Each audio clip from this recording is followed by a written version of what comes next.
Oh yeah. Down to be my baby. Down to be my baby.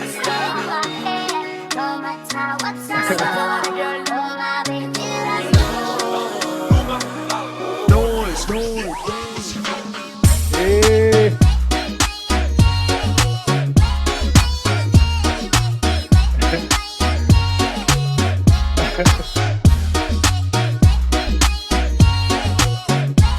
Oh.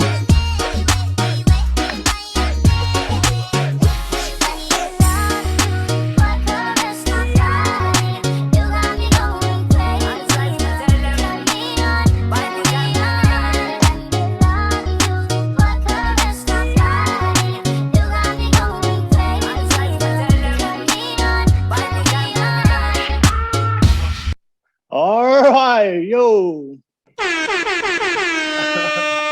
So we just played the theme song real quick. I hope you guys are in the mood. Hope you guys feeling the vibes right now. So before we start this podcast, before I introduce the beautiful ladies and gents that we have on this podcast real quick, just a couple of things I just want to go over real quick. So you guys already know if you watched this episode already. If you're watching this for the first time, if you're tuning in for the first time, thank you so much for tuning in. Thank you for watching. Please show some love and support. Please like and subscribe to my YouTube channel. We have some great episodes from the past. You guys can definitely check that out. We have so many topics that we talk about: dating, sex, relationships. And for everybody that's been watching my show, everybody been supporting every single week and tuning in every single week, much love. Ofatu, thank you so much. Thank you so much for all the love and support. Definitely keeps me inspired. It definitely keeps this fire going for me to keep making sure we give you guys great quality content. But usually the beginning of the show, I always want to address a couple of things from the last show. But for today, I'll keep it light for you guys out there. Just understand for everybody watching, men and ladies, the whole purpose of this podcast, if you're watching this for the first time, is just to have real honest conversations about dating, sex, and relationships, about what men want, what women want. So at the end of the day, the whole purpose of this is so we can have real conversation and figure out, what it is, what we want, so that way we can find some long-term relationships. So I know right now the struggle is real in the dating market, modern day dating 2021, the day social media, and there's so many options out there. So it's kind of tough. It's kind of tough for everybody. Everybody's trying to find that perfect guy and girl. So hopefully we can have these conversations. You guys can listen, learn something. You can, definitely we have some super chat donations that we allow you guys to interact with this show. I'm about to show it real quick for you guys. If you guys haven't heard it, we do allow for you guys to tune in and interact with us. You guys can also comment and leave comments or discussions or topics for us through super chat donations. I'm about to show you guys real quick so you guys can understand what I'm saying. If you guys watching my show for the last couple of weeks, you guys already know what super chats is, but I'm just showing you guys real quick. Give me 1 second. And boom. So if you guys are tuning in, I always want to allow you guys, like I said, to be part of my super chat donations, where you guys have the opportunity to show some love and support for my podcast. Donate to me as a content creator. My whole goal is to make sure to get my own studio one day in LA. If you love my content, if you want to support me, support your Polynesian brother out here trying to make my dreams happen, please show some love and support if you love the content. But if you want us to read a comment, if you guys want us to answer a question live, if you guys want us a question to be discussed on the show, or if you guys want to call in and have an opportunity to talk to our beautiful ladies and handsome guys that we have on this show, or you want to debate me, you hate me, if you disagree with a lot of things I say, if you have something to say to me directly, I always want to give you the opportunity to have a great conversation with you guys. But just be respectful. That's all I say. So my Venmo account is right there. I do have Venmo. I do have Cash App. Take a screenshot right now. I will come back to the super chat donations later on throughout the podcast, and I'll give you guys the opportunity to be able to interact with us, ask us questions, go live, or I'm hoping one day. Hope today's the night. I'm praying for the first person to be able to call us live, and we can have a real honest live conversation with you guys. Or if you guys want to talk to any of these ladies or gents, I don't know their single status, but if you guys want to talk to them, you guys are more than welcome. All you gotta do is just go through the super chat donations. I'll stop sharing. So don't forget, take the time right now for a quick second, 1 second, screenshot that Venmo account so that you guys have access to it later on. I'm gonna go back. All right, cool. All right, so let me just get the music, the sound effects real quick. Perfect. So yeah, I guess we'll get this show started, y'all. I'll before we start, we will allow the guests to introduce themselves real quick. We have some beautiful ladies and handsome guys on this show. So I'll start with Moliane. To go ahead and introduce yourself real quick, then we'll go to Sania, and then last but not least, we'll go to Aynsley. Just introduce who you are, how old are you, and what do you do? And I'll start with you, Moliane. Hey everyone, my name is Moliane. I'm from Long Beach, California. I am 23 years old. I am a full-time life coach for adults with disability. Nice. So I help them be able to learn simple life skills, help them be independent, and I'm a full-time student online, and my major is marriage and family. So that's me. All right, nice. All right, thank you. Sunny, go ahead. What's going on, everybody? My name's Sunny from Seattle. I'm 30. I'm a single father. I'm a U.S. vet. I'm also building a life coaching business right now. So that's really it, and a full-time student as well, going to school for entertainment business. So. All right, love it, man. Woo! We got some fire guests on this show. Okay, and last but not least, Aynsley. Introduce yourself real quick. What's up, y'all? Okay, I'm Aynsley. I'm from Nashville. I'm very lit tonight. It was after the Start podcast, so I came ready. I'm a marketing manager out here, but I also have a blog on the side, Sipping Cocoa. I'm going to shamelessly plug that in right now. Let's see. I love talking about all things like love and romance. Like Jane Austen is my bitch. Like, I can cuss on this, right? Yes, you can. Oh, thank God.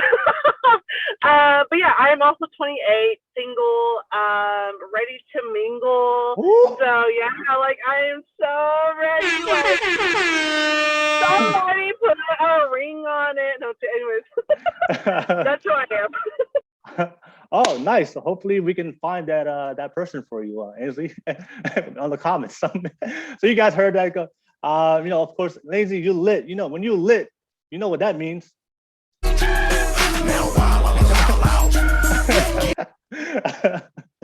So yeah, I hope you guys lit. Thank you guys for introducing yourselves real quick. And like I said, thank you guys for tuning in. I guess we'll get this show started. Hope you guys, ladies and guys, are ready for this show. So ladies, the first question I have for you guys. This is my first question for you guys. Hope you guys are ready for this. And of course, the guys will go first. We'll give you the opportunity to ask you guys questions, and then we'll flip it over to you guys, and you guys will both get an opportunity to ask us questions. But ladies, this is the first question. I hope you guys are ready for this heat, for this fire. My first question is, ladies, what are certain traits, attributes, qualities that you will not tolerate or accept in a man for a man to be able to date you or be in a long-term relationship with you? So that is my question. So I'll repeat it one more time. What are certain traits, attributes, qualities that you will not accept or tolerate in a man for a man to be able to date you or be in a long-term relationship with you? And that's my first question. And I guess I'll ask Moliane, and you can start it off. I think for me, it's someone that is not consistent while we're dating. Because you could be a sweet talker, but if you can't back it up with some actions, then next. Or another one is someone that has like a fixed mindset. Like you just don't want to grow or change your mindset, and you always think you limit it yourself. So I definitely wouldn't want to do that, because I think the whole purpose is to grow with someone, in life. Okay. Anything else?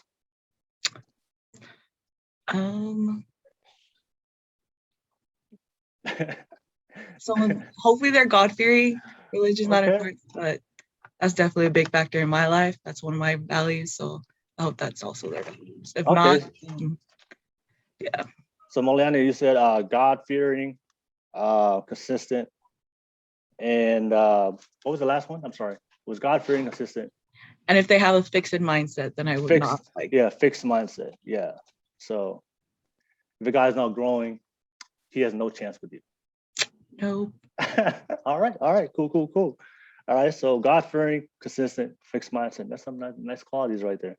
Okay, cool. We'll pass it to Aynsley.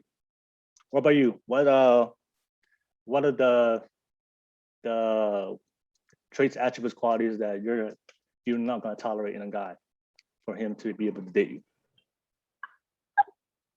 So I know this might be minor, but something I look towards, especially like if I'm like out on a date with a guy, is how he treats like the waiters or waitresses, because that says a ton about his character.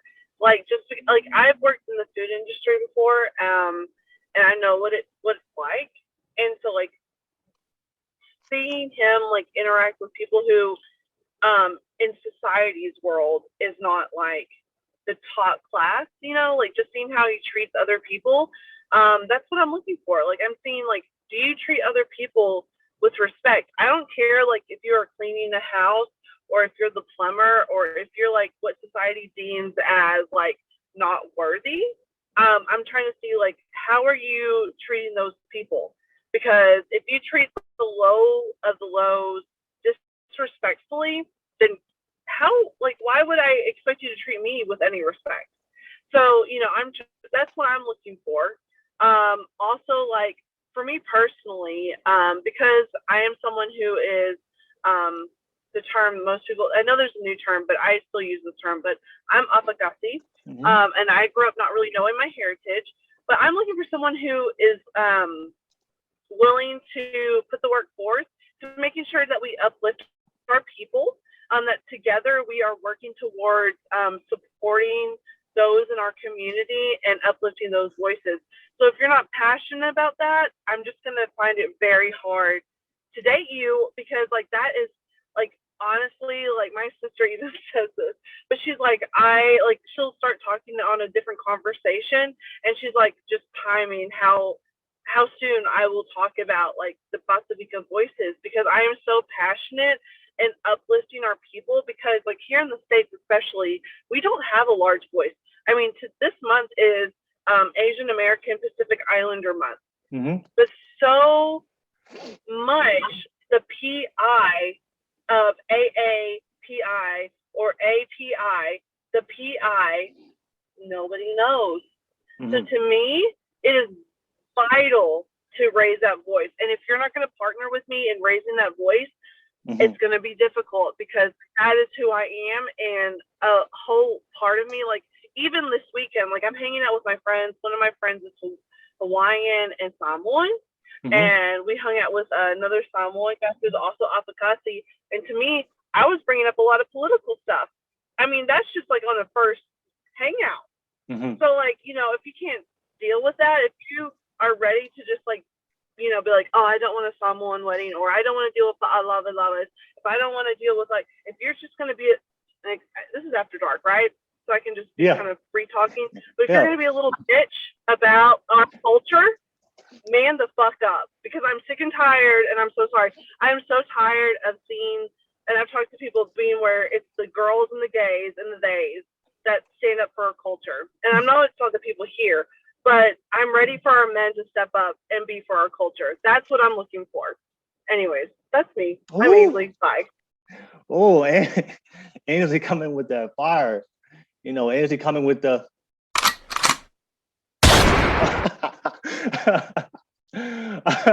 All right. So Aynsley, for you, when you how he treats the waitresses is really important to you. All right, respect, and of course, you have a passion, and I know you personally. You know, you have a passion of uplifting the Pacifica community, and if there's a guy that has no interest in that, you wouldn't be able to date him. Okay. Yeah, no, I wouldn't be able to date him, because like, what purpose? We are already small as it is. Yeah. Like we are so small in this country as it is. Like if we go to New Zealand or Australia, our voice is somewhat there. And I'm not going to say loud. And it's sad that like even in New Zealand, our voices aren't very heard, even though they should be, especially with the Maori. But here in this country, with Hawaii, American Samoa, and even Guam, like the fact that those are territories and we still don't have a voice in this country, if you can't get behind that, if you are not passionate about that, and all you want to do is profit from our culture, but not actually help our culture, I can't date you. I'm sorry. Okay. All right, cool. So I have my thoughts on. So the question I want to ask you, for me, it's very interesting as I'm listening to both of you guys, and what you guys want. I do want to ask you this. This is my observation in today's modern day dating in 2021, right? For me, based on my own observation and just watching how people are, especially when it comes to women, I do realize today that if you're dating the modern woman, and in context, I'm talking about women in America. So I don't know about the dating experience in other countries, but I'm just talking about America in general. I do realize a lot of women today, they do have a lot of standards and expectations of what they want out of their partner, right? And for me personally, I just feel like the more standards that you have and the more expectations you have, I feel like it just makes it harder for the modern person to find a person. I do want to ask to find somebody. Aynsley, I do want to ask you is, would you be able to date a guy, say he doesn't support the Pacifica community, he's not really interested or passionate about uplifting the Pacifica community, but he just supports you. He just supports you, but he doesn't want to participate in that. Yeah, so he believes in what you're doing, but for him, he's not that type of guy to be like you, to go out there and actively pursue that purpose of uplifting the Pacifica community. But he'll support you, but he just lets you do your thing, but he doesn't want to participate in that. But he wants to support you and just be. Would you be able to work with that?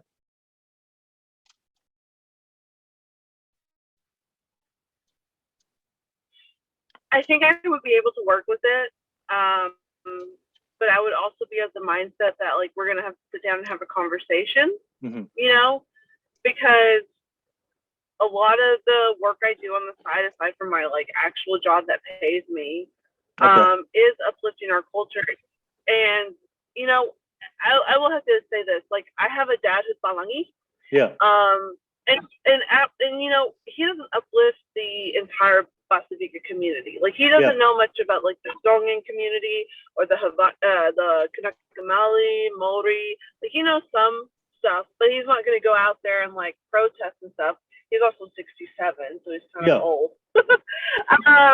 But you know, whenever like you know, with the election that's been happening in Samoa, he's gone out and like he's like, you know, whenever Mom was like, hey, like, can we get T-shirts made? He made T-shirts. So I can see like dating somebody who supports me and my vision for the Pacifica community. Like I could probably compromise with that. As long as he's like, you know, I want somebody who I can like sit there and like sometimes I just need to like I need to vent about like the disservice that so many people do to our community, or like the things are, and I need someone to be a sounding board, or maybe somebody that's just like, hey, what can I do? The movie Frozen, I don't know, I know this is such a weird segue. Yeah. But the movie Frozen, in Frozen 2, Kristoff in in a scene, and this is something I found interesting. Anna was going off to go fight whatever, and he was like, I'm here, how can I help you? He wasn't like saying, I'm here, I'm gonna save you. He was like, I'm here, what can I do to support you? So I could probably do that. I could probably be with somebody who's like, I don't know everything about the Pacifica community. I don't know what I'm supposed to do. I don't know where my voice is in here, but what can I do to support you in order to achieve your vision or your mission? Okay. All right, ladies, I do want to ask you this question. So I know you guys gave me your traits that you guys were looking for. I know a lot of those traits were usually mental. Most of the traits you guys gave me was most of them was mental and emotional traits.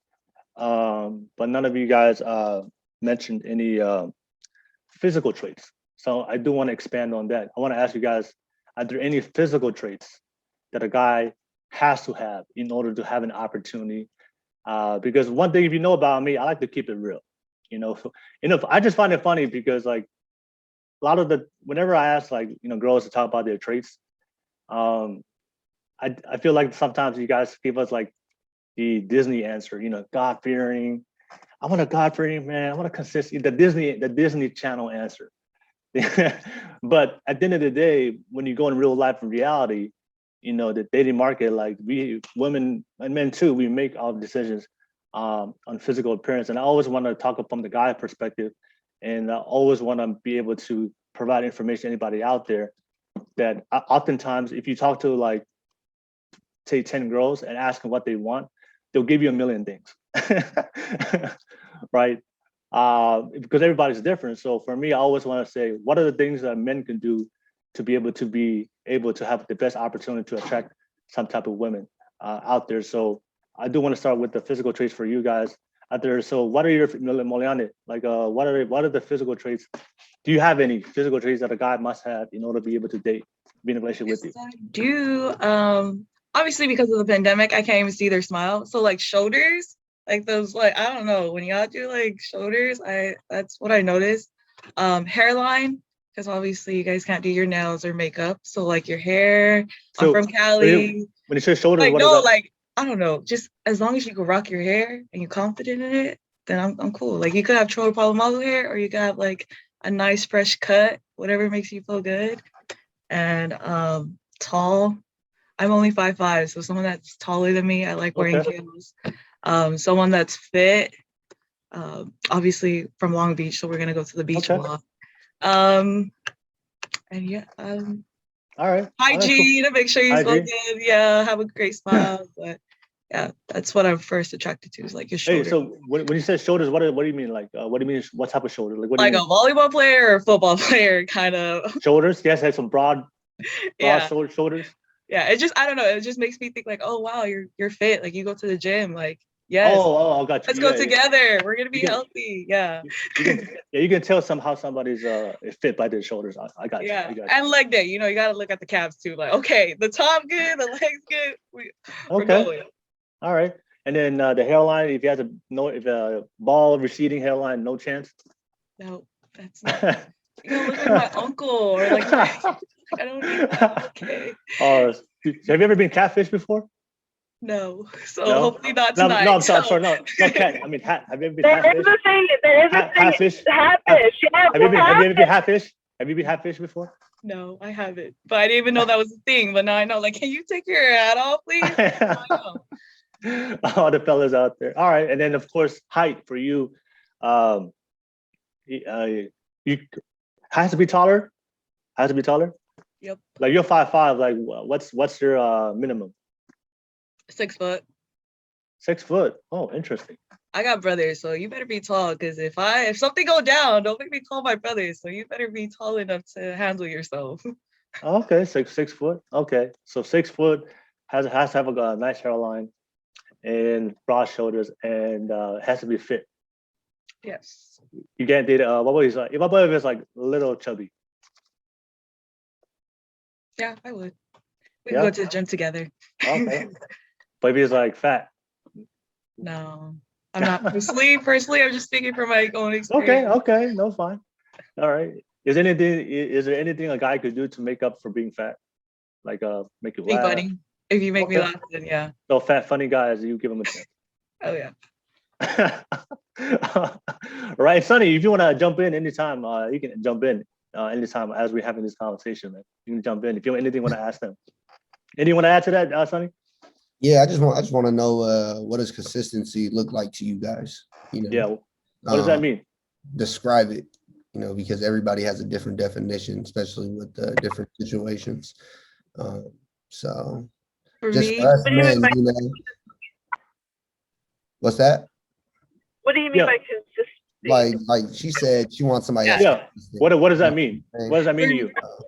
so I have like a hectic schedule, and I know everyone has like their own dreams and hustle. But if I give you like a time, like, hey, I'm free at 8, and you're like, okay, I'm gonna call you at 8, and you don't call me, and then you text me the next day, like, nah, bro, like, I told you I'm busy, like I have plans and stuff, but I gave you that hour. Because all of our time is very precious. So if you say you're gonna call me, or you're gonna be like, oh nah, like be up to your word. If you're gonna be like, oh, I'm gonna meet you up there, or at least let me know, communicate to me like, hey, I'm running a little bit late. But if you're gonna leave me hanging and be like, I'll meet you there, and I'm like, okay, where's there? Like, then it's a no-go, because actions speak louder than words to me, Strong communication. Okay. Yeah.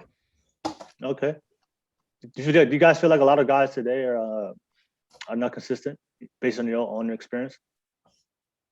Yeah, my I own feel like experience. guys are just like, okay.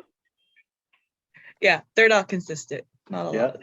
So Have you ever met consistent guys, Moliane? Have you ever met a guy that's consistent or I have, communicates? yeah. I'm interested. How old are the guys that were inconsistent and not affecting the communication skills? How old were they? And the guys that were consistent and had effective communication skills, how old were they? So the guys that were like consistent were obviously a little bit older, like maybe in like 26 to like 29. And then those Okay. that were inconsistent are like in my age group, like 21 to 23. So based off that answer, are you comfortable enough dating a guy that's over like 26, 29? Yeah. Yeah. Okay.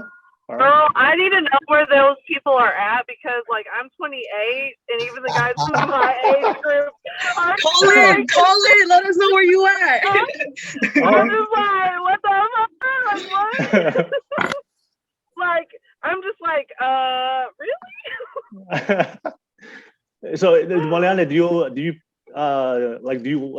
since we're talking about age, like, what age group do you look for to date? 24, Like serious 24 to relationship? like 32, because I feel like they're more mature. We're in the same level. So I wouldn't date anyone younger than me. Obviously, bad experiences when I date someone younger or like the same age as me. Okay. All right, cool. So, so you like the older guys, all right? Yeah, okay. All right. Yes, but girl, like when you get older, like the younger guys, you can kind of, like, I've been told, I haven't figured it out yet, but the younger guys you can train. You know? Okay, I don't know if I got time for that. Someone else could train Like, them. I don't know if it's true. yeah. I've been trying to figure it out, but like, I mean, my age group is from, like, I'm 28, and my age group is like 25 to like maybe 37. But like, that's my age range. But like, I've been told by like friends who are like older than me that like who have husbands who are like 5 years older, or I mean 5 years younger. They're like, they're easier to train. So I don't know if it's true, but you know, there's that. When you say train, that sounds like cougar vibes. I mean, it's not cougar vibes, but it's just like, I mean, I would much rather go for an older man. Like, I'm not gonna lie. Like, I'm at 28, and I would much rather go for somebody older because, like, someone in their like early 20s is in a different life stage than I am right now. All right. TBH. Like last night, I was out till like, well, I'm exposing myself, but I was out till like 3 a.m. Woke up this morning and realized that my body is not 22, and my knees are definitely not where they're at, like when they were younger. So like, I would much rather deal with like somebody that's a little older than I am. Okay. All right. Cool. So I know I asked Moliane about her physical traits she was looking for. So I want to give that back to you, Aynsley. So what are your physical traits, qualities, attributes in a man for him to be able to have an opportunity or shot to date or be in a relationship with you?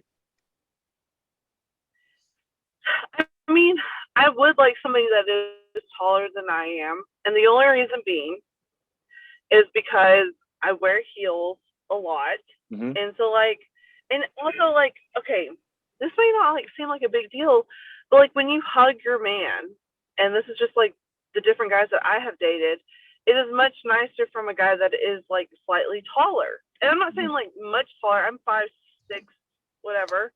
But like someone that I can wrap my arms like around his waist, you know, and like he's over me, like he's not like, you know, and then like, let's see, physical, like I would like a guy who is fit. I mean, I'm not gonna lie, like those washboard abs are, but I have like been interested in guys who are a little chubby, if you want to put it that way. So like I can definitely go for a dad bod. Like give me a dad bod, any day, because like if you're cuddling with a dad bod, it's nice and fluff. So like love that. Mhm.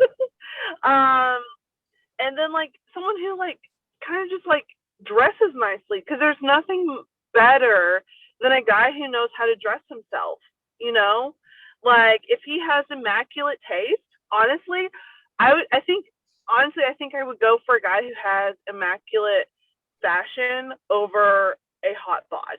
Like, because if you have a hot bod and you don't know how to dress yourself, it's kind of just like, But if you know how to dress yourself, and I'm going out with you, I'll be like, yes, that's my man. Like, do you see him? Like, I am walking in with him. And I also want a guy who knows how to dance. Because, like, tonight, there was, like, different women who would be like, yeah, my boyfriend's just sitting over there. Mhm. Like, I need you to come up on the dance floor. I need you to know, because, like, God almighty, like, Nashville, God bless them, but, like, there's a ton of white boys who don't know how to move their hips. Like, God bless them. And I was, like, over there going, like, honey, just move your hips. Like, just move them nice and, like, know how to dance some. Just, like, a little bit. And Okay. we're great. So, yeah, I mean, those are not, like, physical, but those are just, like, other things. But, like, know how to, like, I feel like Islander guys know how to dance. Yeah. You know? Wouldn't you say Yeah. that, Sonny? Like, Sonny, you've been very quiet.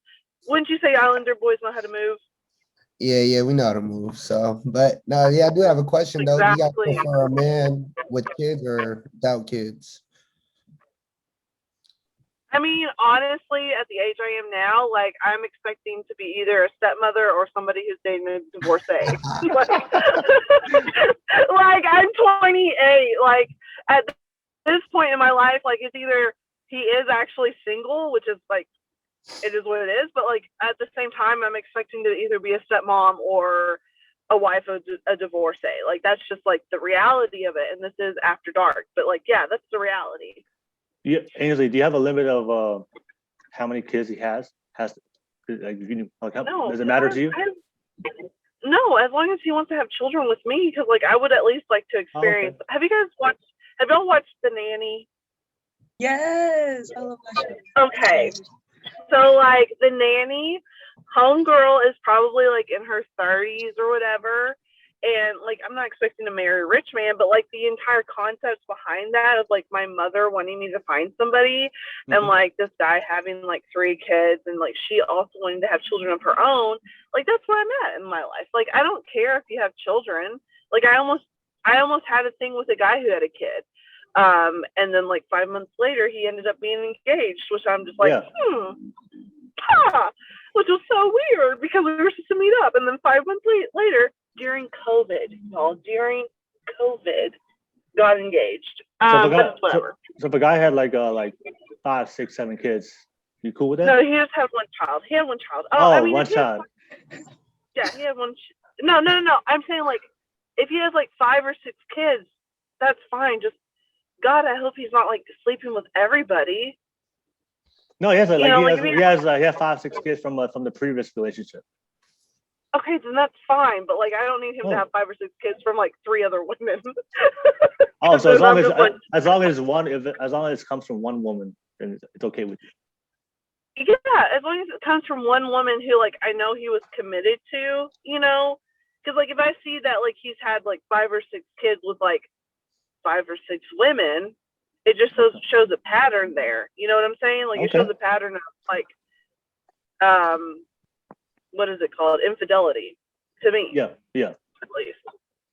Okay. And what about you, Moliane? Like, would you date a guy with kids or been already married before with a divorce? That's hard. I ain't gonna lie, because there's different factors. Like, okay, is it your baby mama? Like, what's your relationship with her? But then at first, like, I would say yes in the sense I'm dating you first. And once I get to know you, then eventually, whenever you feel safe, then yeah, I can meet your kids. But I think it's a turn on when men are actually good with children. Like that's really cool. You know, if you could take care of your kids and stuff. But there's other factors as well that would, you know, like what your other women or like where are they at in your life, or mainly like what's your goal and vision. That would be like the hard part for me, because that's a commitment. That's a huge commitment. Hopefully we're not dating just to date, like we're dating to get married, personally for me, you know. oh, you don't want to bring any random chick around your kids. So that's just me. So if I do it and I'm in, we in it for a long time, kind of thing. Okay. Preach. Yeah. All right. So all right. I do wanna ask, what about, because I know for you, Moliane, you said fixed mindset, and then I know Aynsley, you're all about growth. That's important to you. But for me, I think growth and mindset kind of correlates to a man's career and financial ability to take care of you. So I do want to ask you, are there certain what are certain, I guess, careers, income are you looking for to take a guy seriously? So talking about like if a guy is broke, if a guy has making average income, which is in America is like $35,000 a year, is there a certain type of financial stability that you're looking for in a guy for you to take him seriously and to be in a long-term relationship with them? And be honest.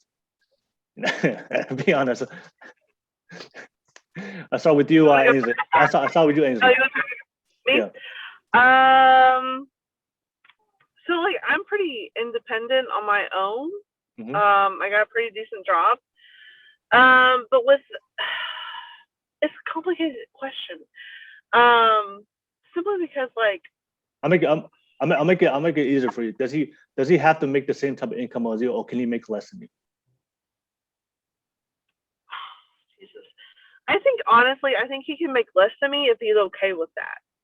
Like I don't want him to feel like there are a lot of guys who feel emasculated when a woman is making more than them, or they don't feel like I know like when I'm dating or like when I'm like in the dating world, like guys who see that I have an MBA, that like I have a pretty good, like I'm a marketing manager, they get intimidated by that. And to me, I'm just like, as long as you're doing what you love and as long as you're like paying your bills and you're like whatever, and we can make a life together. I mean, to be honest, it's what matters to me, because like in my family, like my dad kind of was the breadwinner for a while, but my mom is the one right now that's making the most, and they're making the best of it. Like I think it's a partnership. As long as we can be partners in this relationship, like I don't give a shit who makes the most money. Because like money to me, and in all honesty, like money to me doesn't matter. I need you to support who I am, and that's what matters to me out of everything. Wait. So money to you? You say money to you doesn't matter? Yeah, I mean, I don't want you to be like a slob, and I don't want you to be a bum. Obviously, like Okay. that's so. Like I need you to have ambition in your career. Like I need you to have like goals in your life. But I don't want you to be like, oh, I'm just gonna be like a hamburger flipper. Mhm. Like if you're a hamburger flipper, but where are you going with that? Like what are you doing with that? Okay. That's what I'm thinking of. Like I'm like, are you ambitious enough in your career to where like you're moving towards a goal? Because that's what I'm doing. I'm moving towards goals in my life. So I need you to not just be static. Yeah. In your life. So that's kind of like. Go ahead. I'm sorry. No, go. No, because you said that you're okay if a guy made less. Can you specify that? Like how less? Is it like 5% less than you, 50% less than you, 90% less than you? Like where do you draw the line of how much as a guy makes less than you? You know. I don't. To me, it's like I don't know how much less than is. I think it's like the average income right now in America is like 30,000, 35,000. Man, that's good for taxes. You know, and so like for you, 35,000 like the average income, right? So you just barely. That's like that's a teacher's income. Let's be real. That's a teacher's income. So is there a certain type of income for you, like the guy has to make for you to able to be with them? Like I'm sure you said if he's making like $10,000 a year, I'm pretty sure that that's not even enough to be to provide for anybody. So like, is there a certain type of income for you that he has to make? I don't think so. I think it's more about like what his passion is and what his goals are in life. I'm not gonna lie. Like I've I've ghosted people because I knew they weren't going to move up in life. Like, there's a difference between making an income and there's a difference between wanting to make something of your life. And I would much rather have somebody who wants to make something in their life, because I think making something in your life and money go hand in hand in a way. All right. You just want a man that lives with a purpose. What? Say that again? You just want a man that lives with a purpose. Yeah, like I need somebody that has a purpose in life and is just not gonna, who is what my mom says is just a waste of a life. Right. Okay. You know, like I don't need somebody that's just gonna be like, oh well, I'm just gonna do this because it is what it is. No, I need you to have a purpose in life, and I need you to like move towards something. If you're not moving towards something, then what the fuck are you doing here? Okay. Oh, that makes sense. Sorry, No, that came really harsh, but it's just like, what are you doing here if you're not moving towards something? All right, cool. Yeah. Sorry, I've taken up a lot of space. I'm so sorry. No, you're good. You're good. Well, same thing with you, Moliane. As far as financial stability, what kind of financial stability does a guy have to have for you to be able to date and be in a relationship with them?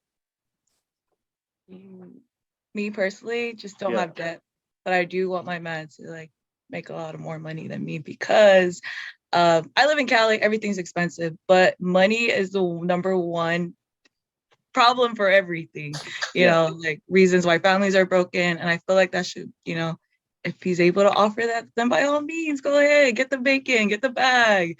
But just don't have debt, because if you have your money and you don't have debt, then you're in control of whatever the hell you want to buy, live your life, do what you got to do. So that's just me personally. Okay. So does he have to, just to get more specific, as far as like, does he have to make the same income as you, or can he make less, or does he have to make the same or more? It could be the same or more. So it can be less. No. Okay. All right. Sonny, anything want to add to that? No, I'm just taking in everything, you know. I'm learning from you ladies, you know what I'm saying? So. No, it's just interesting to as I'm listening, and you guys, pretty much for like to sum it all up, like you want a guy you want a guy that has a purpose. You guys want a guy that's taking you guys somewhere. Yeah, you guys want a guy that's challenging you. Of course, you want that guy that's tall. You guys want a guy that's consistent, God-fearing. I think one of the things for all the guys out there, if I want to give some advice for a lot of guys out there, a lot of people don't understand this, but for me, one of the things I learned is, women, when it comes to the dating market, you guys are hypergamous. You guys know what hypergamy is? So hypergamy is like women, you guys are only willing to date a guy that has either the same economic or social status or higher. So in essence, you guys are only willing to date up. Women are not most likely willing to date down. And for all the guys out there, I think that's something that a lot of guys don't understand. And I feel like that if you guys don't understand this, they can put themselves in a situation with a woman that eventually will leave him, right? But a lot of women don't understand. Also, for men, I'm gonna ask Sonny this question: is we're the opposite. We don't have to date up. We can date down, because protecting and providing our woman is our natural love language as a guy. Like we are naturally able to protect and provide for a woman, and she necessarily doesn't really have to grow. Because both of you guys said that if the guy isn't growing, if the guy isn't has a purpose of doing better, you guys won't tolerate that, and you guys won't be able to be with them, right? But for us, for men, I want to ask you, Sonny. For me, like for a lot of guys, like we don't look for the woman that has to grow. We don't look for the woman that has to have a growth mentality. You can just have a loving woman that cares and loves you and loyal to you. As long as she has that, then I'm good with that. Because for me, like my woman doesn't have to make a certain type of income. My woman doesn't have to grow. As long as she gives me that feminine energy and she loves me and loyal to me, I'm good with that. And she can stay home and take care of the kids, I'm fine with that. And I want to, Sonny, what about you? Is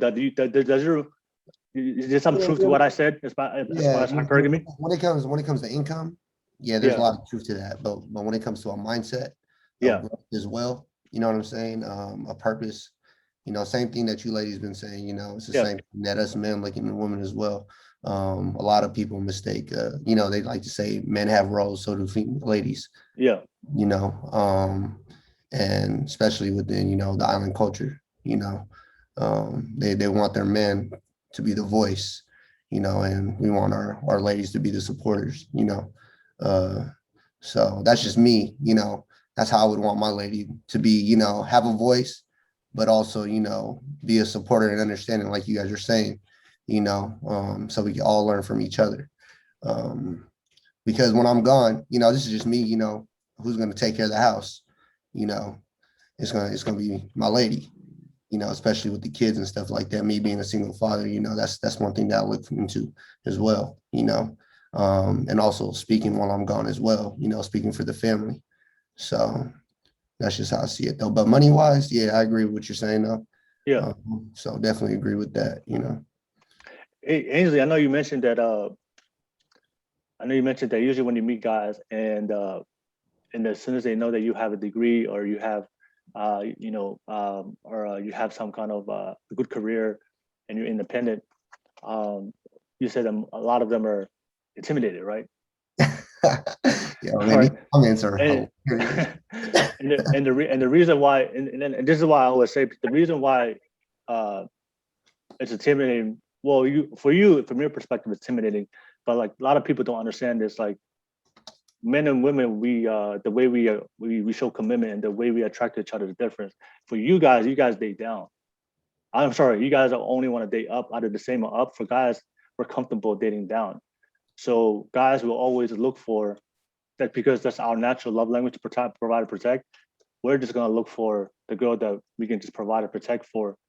And we usually, because when you are making more money, when you guys are making more money or independent or have higher degrees, for a lot of guys, uh, those things that you have when it comes to career, money, or income, those are things that I'll give you a perfect example. That has nothing to do those things that you have, those accolades you have, has no impact to like when it comes for us to select a partner. For me, when I meet a woman, I don't really worry about her income. I don't really worry about her career. I don't really worry about what she does. That's it. Like she could work at McDonald's or be broke. It doesn't matter for me as long as she gives me that love, that nurturing, that care, that feminine energy. I'm cool with that. But for you guys, it's opposite. You guys can't date a broke guy. You guys can't date a guy that has nothing to do with his life. He has to do something. And I think that's one of the struggles of the modern day. A lot of women don't understand it. Is like the more money you have, or the more things you have. Just understand that most guys, if you have a college degree, most guys, I don't know what the statistic is. Like most guys don't have a college degree. So usually for ladies, but is that our fault that we wanted to like put ourselves in a better spot? Like, no, it's not your no, it's not your fault. It's just you have to understand that because you have to understand that you just gotta understand the reality of what the position you're putting yourself into. Because most guys, no, I know the position I put myself into. I put myself in the position of like bettering myself, and shouldn't he also want to better himself as well? But that's the thing. Is it fair to you to say? Is it fair for you to say that if I'm bettering myself, that you put that expectation on them? Like if I like you can't. That's what I'm saying. You can't just date a guy that maybe he doesn't want to grow, but he loves you. He appreciates you. Maybe he doesn't want to grow, but he does everything for. He's consistent. He's loving. He's God fearing. But he's happy where he's at. Is that so bad? As long as he's not going to hold the family back, then I guess, yeah, that's fine. But like, if you're just going to sit there and just not do anything and you're just going to go to work every day and that's all you do, like, what's your purpose in life then? He's purpose in life. He just wants to get married to a beautiful woman that loves him, and he found it in you. Like he has a good job, like a 9-to-5 job, and he likes it. He makes decent money. But that's what for him, that's what he wants, and he's happy in that job. Yeah, but I've seen, multiple times in that situation, like where the woman is like moving up and doing things, like then the guy gets insecure, blah blah blah, and it just doesn't work. Like, it's not that it's just like this black and white, like, oh, I'm like happy doing whatever I am, and you're growing, you're doing great, like, you go, girl. It's very much oh, I see my wife is moving up in the world, and I'm just here doing my everyday 9 to 5 whatever. Mm-hmm. And it's just like he sees her growing, and he's like, oh, wait, she's doing stuff. Oh, and then he gets insecure, and then that's when problems start to arise. And it's not like, wait. When you say, okay, so you're saying he gets insecure. What do you mean by that? Like, so you're talking about like a guy that's making less money than you. All of a sudden he becomes insecure. What does that mean? it means that he like starts to see like her going places. Like, she's out in the world doing shit. She's like getting the stuff done. And he's just whatever. And he would much rather her also be just doing whatever. But her passion is to keep moving, to keep growing. But him, on the other hand, he's just like happy staying in his whatever, like his everyday norm. Yeah. Like, that's what I see. Y'all correct me if I'm wrong. Like, I could be wrong. but you pretty much oh, go ahead, Sonny. Yes, something. I was going to say, but wouldn't that fall under communication though on your end as well? Communicating with him, you know, seeing that you're growing and not allowing him to build those characters. You know what I'm saying? So that you guys don't lead to an argument, you know, just because he's insecure. You know what I'm saying? Like, as you're growing, you know, you should be communicating and seeing what he's doing, you know, for your man to grow as well. You know, it's that's Absolutely. just so it's a communication thing. But for me, like, I just believe that based on like how based on men and women are different, and because we are different, we look for certain we look for traits and attributes differently on what we look for in each other because we are different. Men do not see dating and relationships in the way women see it. We see it both in a different lens. And you guys just prove my point, like that you guys are hypergamous. You guys can't deal with a guy that's lower than you. So you guys can't date down to save you. Like, you guys won't tolerate that. And the reason why I say that is because it's not, what you said, Aynsley, no, it's nothing wrong with that. It's just, I just believe in, there's a lot of things that we're hardwired as men and women that we're always gonna have and feel towards the relationship. So men have been hardwired since the beginning of time to protect and provide for their woman. So we have no problem dating down. We don't have no problem for a woman that makes less than us or doesn't make much income. She can just stay home and take care of the kids because we're built for that. That's how men are. We're built to do that. You guys are not built to support your man financially, emotionally. You guys can't do it. You need a man that can grow. You need a man that can be a man. You can't be the leader in the relationship. If you're the leader in the relationship, you can't respect that dude, that guy that's with you. You want a guy that can be that leader, be that prince, has an ambition, has goals, which are all very masculine traits. You can't be with a guy that's like your sidekick. He has to be that man in your life. And that's why I always tell guys, if you want the best opportunity to attract a woman, be the best version of yourself. I think there are some ladies out there that likes a weak man. You know what I'm saying? Like, they beat them up. Yeah, you'll like it, but yeah, but it's not. But the likelihood of that relationship lasting is not gonna. Because like I said, for you, if a woman, let me ask you this question: if you don't respect your man, can you be with him? Both well, okay, but let me ask you: if you don't respect your woman, could you be with her? Like, it goes both ways. Like, but I do want to ask you. I think I understand where you're coming from. But let me ask you: what are things that a guy has to do to get your respect? Yeah, that's because that's the main thing. You know, the man looks for respect as the woman looks for love. Because yeah, that right there, I agree with. Like, I 100% with. Like, a woman wants you to say, I love you, and a man wants the woman to say, I respect you. That I agree with 100%. No, so but let me ask you guys, like, what are things a guy has to do for you to gain their respect? Consistency. Consistency. It's just your action. Honestly, for me, it's like, I do want to be protected. When I'm with my man, I want him like, Yeah. you know, I do, you know, feel safe for anything. And then I'll give him that respect, you know. But just be a man of your word, and there's no doubt. No, okay. No, what I'm, yeah. And the same thing, no, what I'm saying is for the one thing I'm saying is like, women are, you guys want to date up, men be comfortable dating down. It's not about insecurity, it's not about intimidation. That's how we're hardwired, because we see dating and commitment. Our love language is different because of our gender, and we're not the same. It's So I think it has a lot to do with the pride. You know what I'm saying, that he's talking about. You know, as men, you know, they like a lot of men look for women, like you're saying, that has more money than them because they don't want to be disrespected. You know, and a lot of women, like you guys mentioned, they want older guys because you feel like they're more stable. You know what I'm saying? They've done a lot more in their life, and that's the things you guys look for. You know, and you guys don't see that in guys in your guys' age groups. You know, so that's so I get exactly what he's saying now. You know what I'm saying? As far as, you know, women always talk about want an older man because they want a man that's stable, you know, that's been experienced, you know. And then as us men, you know, we have that pride to where, you know, we don't want to feel disrespected or not have respect because we don't have, you know, what a lady's looking for, which is money, a good job, you know what I'm saying? Or even when it comes to family, think about it. You know what I'm saying? When you introduce a man to your family, you want to have pride and be like, yo, this is my man. He does this, that, you know. And then you talk about, you know, he works at McDonald's, make minimum wage. So, you know, your family, you know, they're very judgmental, you know.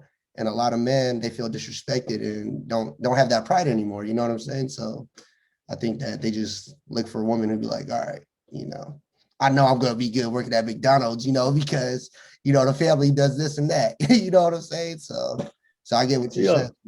And the reason why, I feel like a lot of modern women don't understand, because for men, like you guys said, you guys want a guy that can provide, protect, have a good career, has a purpose, has goals. That's through your lens. That's why you're looking for the man for you to take a man seriously. And I think a lot of women don't understand. For men, like, we don't look for that. We're just looking for access to a woman's sexuality. We just want access to them. We just want their love. We just want their love. We just want their loyalty. I honestly think that's just Huh? Real quick, because like y'all asked like me and Moliane like what we look for in a guy. Yeah. So like flipping it back to y'all, what do you guys look for in a woman? You go, Sunny? Oh, you want to go first? Oh, I'll go first. All right, you know what I'm saying? I've been ready for this. Oh, go ahead, Sonny. Go ahead, Sonny. No, I'm just playing. Now, honestly, it's you know, like I said, I'm a single father. You know, it's you know, for me, I've experienced, you know, dating single girls, you know, single ladies and stuff like that, and then mothers. You know, it's more so I go towards, you know, the mothers because they have that motherly love. You know what I'm saying? It's different being with somebody that's single, that don't have kids, you know, because, you know, they're just about themselves. Okay. You know, majority of the time, you know, it's a security thing for me. But it's also, you know, like you mentioned, you know, to date, to marry. So stability, you know what I'm saying? That's communication is big, you know, but me, it's more just, I'm in it for just for the company, you know, because I got me, you know, and if I know she got her, then it's just, you know, us coming together and just for the company, you know, and those are what makes the moments, you know what I'm saying? Sometimes she might have a rough day, that's understandable, but, you know, communication, you know what I'm saying? She got to be able to communicate that, or else I won't understand. So, but that's really it, you know. It's Sunny, does a girl, does your woman have to make the same amount of income as you, or can she make less? Is that, or could you date a woman that makes less than you? Does it matter? Nah, that don't matter to me. No. Does it matter to you? No, she make more than me, man. She, you know, put her as a sugar mama or something. Yeah. That's nice, right? No, it is nice though, you know, but it's also, you know, it allows me to, you know, push myself more, but then it all depends how she carries herself too, though. Okay. You know what I'm saying? So it doesn't matter if she makes less or more. Than me. Exactly. It doesn't matter to me. But you can see the difference between us. No, wait. We gotta. What about physical traits? Because we also talked about that. So like we talked about that body. Yeah, but that's definitely the first thing that, you know, attracts our eyes. You know what I'm saying? When we're out there, You know, of course, you're gonna be like, okay, you know, what attracts your eyes, that's what you're gonna approach. You know, that's honestly how it all starts off. But you know, What a attracts beautiful your girl, eyes, but I'm Sunny? saying a beautiful girl, she might not have the conversation though. You know, for me, you know, yeah, I'm shy. I don't really like approaching girls like that. You know what I'm saying? Because I'm shy. I don't want to get rejected. You know, like at the end of the day, so I'm more of a group guy. Like, hey, you know, my friend, okay. So now we're having a friendly conversation, and that's just how I jump in. So that's just me though. So Okay. But No. talk about the body. What are we looking for? Oh, Sonny, can you date a girl that's taller than you? yeah. I have. Yeah. Yep. Like how Yeah. tall? Yeah. I'm Is there cutoff, or you could? Yeah, you know, she can't be that tall, you know. What's the cut? What's the cutoff? You know, What's the cutoff? like I'm 5'7", you know what I'm saying? Like 5'8", 5'9", that's it, you know. Okay, 6 foot. Anything No, taller than that, you know what I'm no. saying? 5'11", 6 foot. Man, No. I'm not carrying the steps on my back all day, you know what I'm saying? So no. Yeah. All right. All right. Cool. No. So for me, pretty much the same answer. Same thing for me. What attracts me in a woman. I just want her. I'm just more interested in her sexuality. I just want her to be nurturing, caring, loving, friendly, motherly traits. And I can see that that's the type of mother I would have to raise my kids. Um, there's nothing about her ability to provide for me financially has no impact to what I'm looking for. And regarding the type of the traits she has, like you said, I just want a girl that's beautiful. Um, her body, I guess to have a good body. I mean, she doesn't have to look like a model, but I just want her to look good to me. And she takes care of herself. I think that's really, really important to be with somebody that has some kind of standard with her health. I do want to be with somebody that's healthy, so that way we can live and be here for long term. I don't want her to have problems, health problems, if she doesn't take care of herself. But it's pretty simple. That's it. Like I just want her womanly love. Like that's the type of woman I'm looking for. And I think it's pretty cool that you guys hear this and to see the different perspectives of what men are looking for and what women are looking for. And I think a lot of times I do hear a lot of women like they say like, oh, I'm especially women that that rising in their career and they're rising in their either their economic or social status in this world, and they talk about how a lot of men are not attracted to them. And I think just a lot of people don't realize that men and women, we just have different, because of our gender, we have different sexual attractions of what we look for based on our biology as masculine and feminine, as masculine men as feminine women. You guys all say you guys want a tall guy, right? You guys said, you ever wonder why women, you guys attracted to the tall guy? Because like I said, like you guys in your nature, you're feminine women, you guys are nurturers and carers because you guys are gonna have kids. So you guys are always gonna be attracted to guys that protect you. You guys both said it. You wanna feel protected, right? You say you want. I think Aynsley, you said you want a guy that can hug you or lift you up or something. I don't know who said that, or but you want a guy that, right? No, but, I just want a guy that like knows how. Yeah, I mean, I want him to hug me, but like, I mean, but you want but a bigger guy, a taller guy, it makes you feel protected, right? I mean, I've dated shorter guys before. Like, I know, when I but would say short, like we're about the same height. but you guys, yeah, but you guys both say that you guys want taller guys or just taller guys, right? Yeah.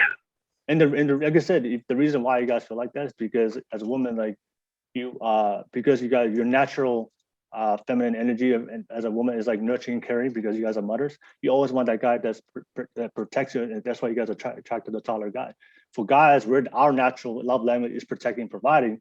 So, that's why we want the girl that's usually shorter. That's why guys is opposite of that. And like I feel like a lot of women and men don't understand our different of what we look for. And I think that one of the biggest problems today is like women think that men see dating and commitment through the same lens they do. So a lot of women would say, I have a degree, I have a good job, I have this, like, why aren't men attracted to me? And they just don't understand that those things that you just listed are not the things that we look for as far as finding a partner. You guys look for that. You guys want a guy that has a purpose, has a good job, has a career that can provide, protect for you. But we don't look for the same traits that you guys look for. It's totally opposite.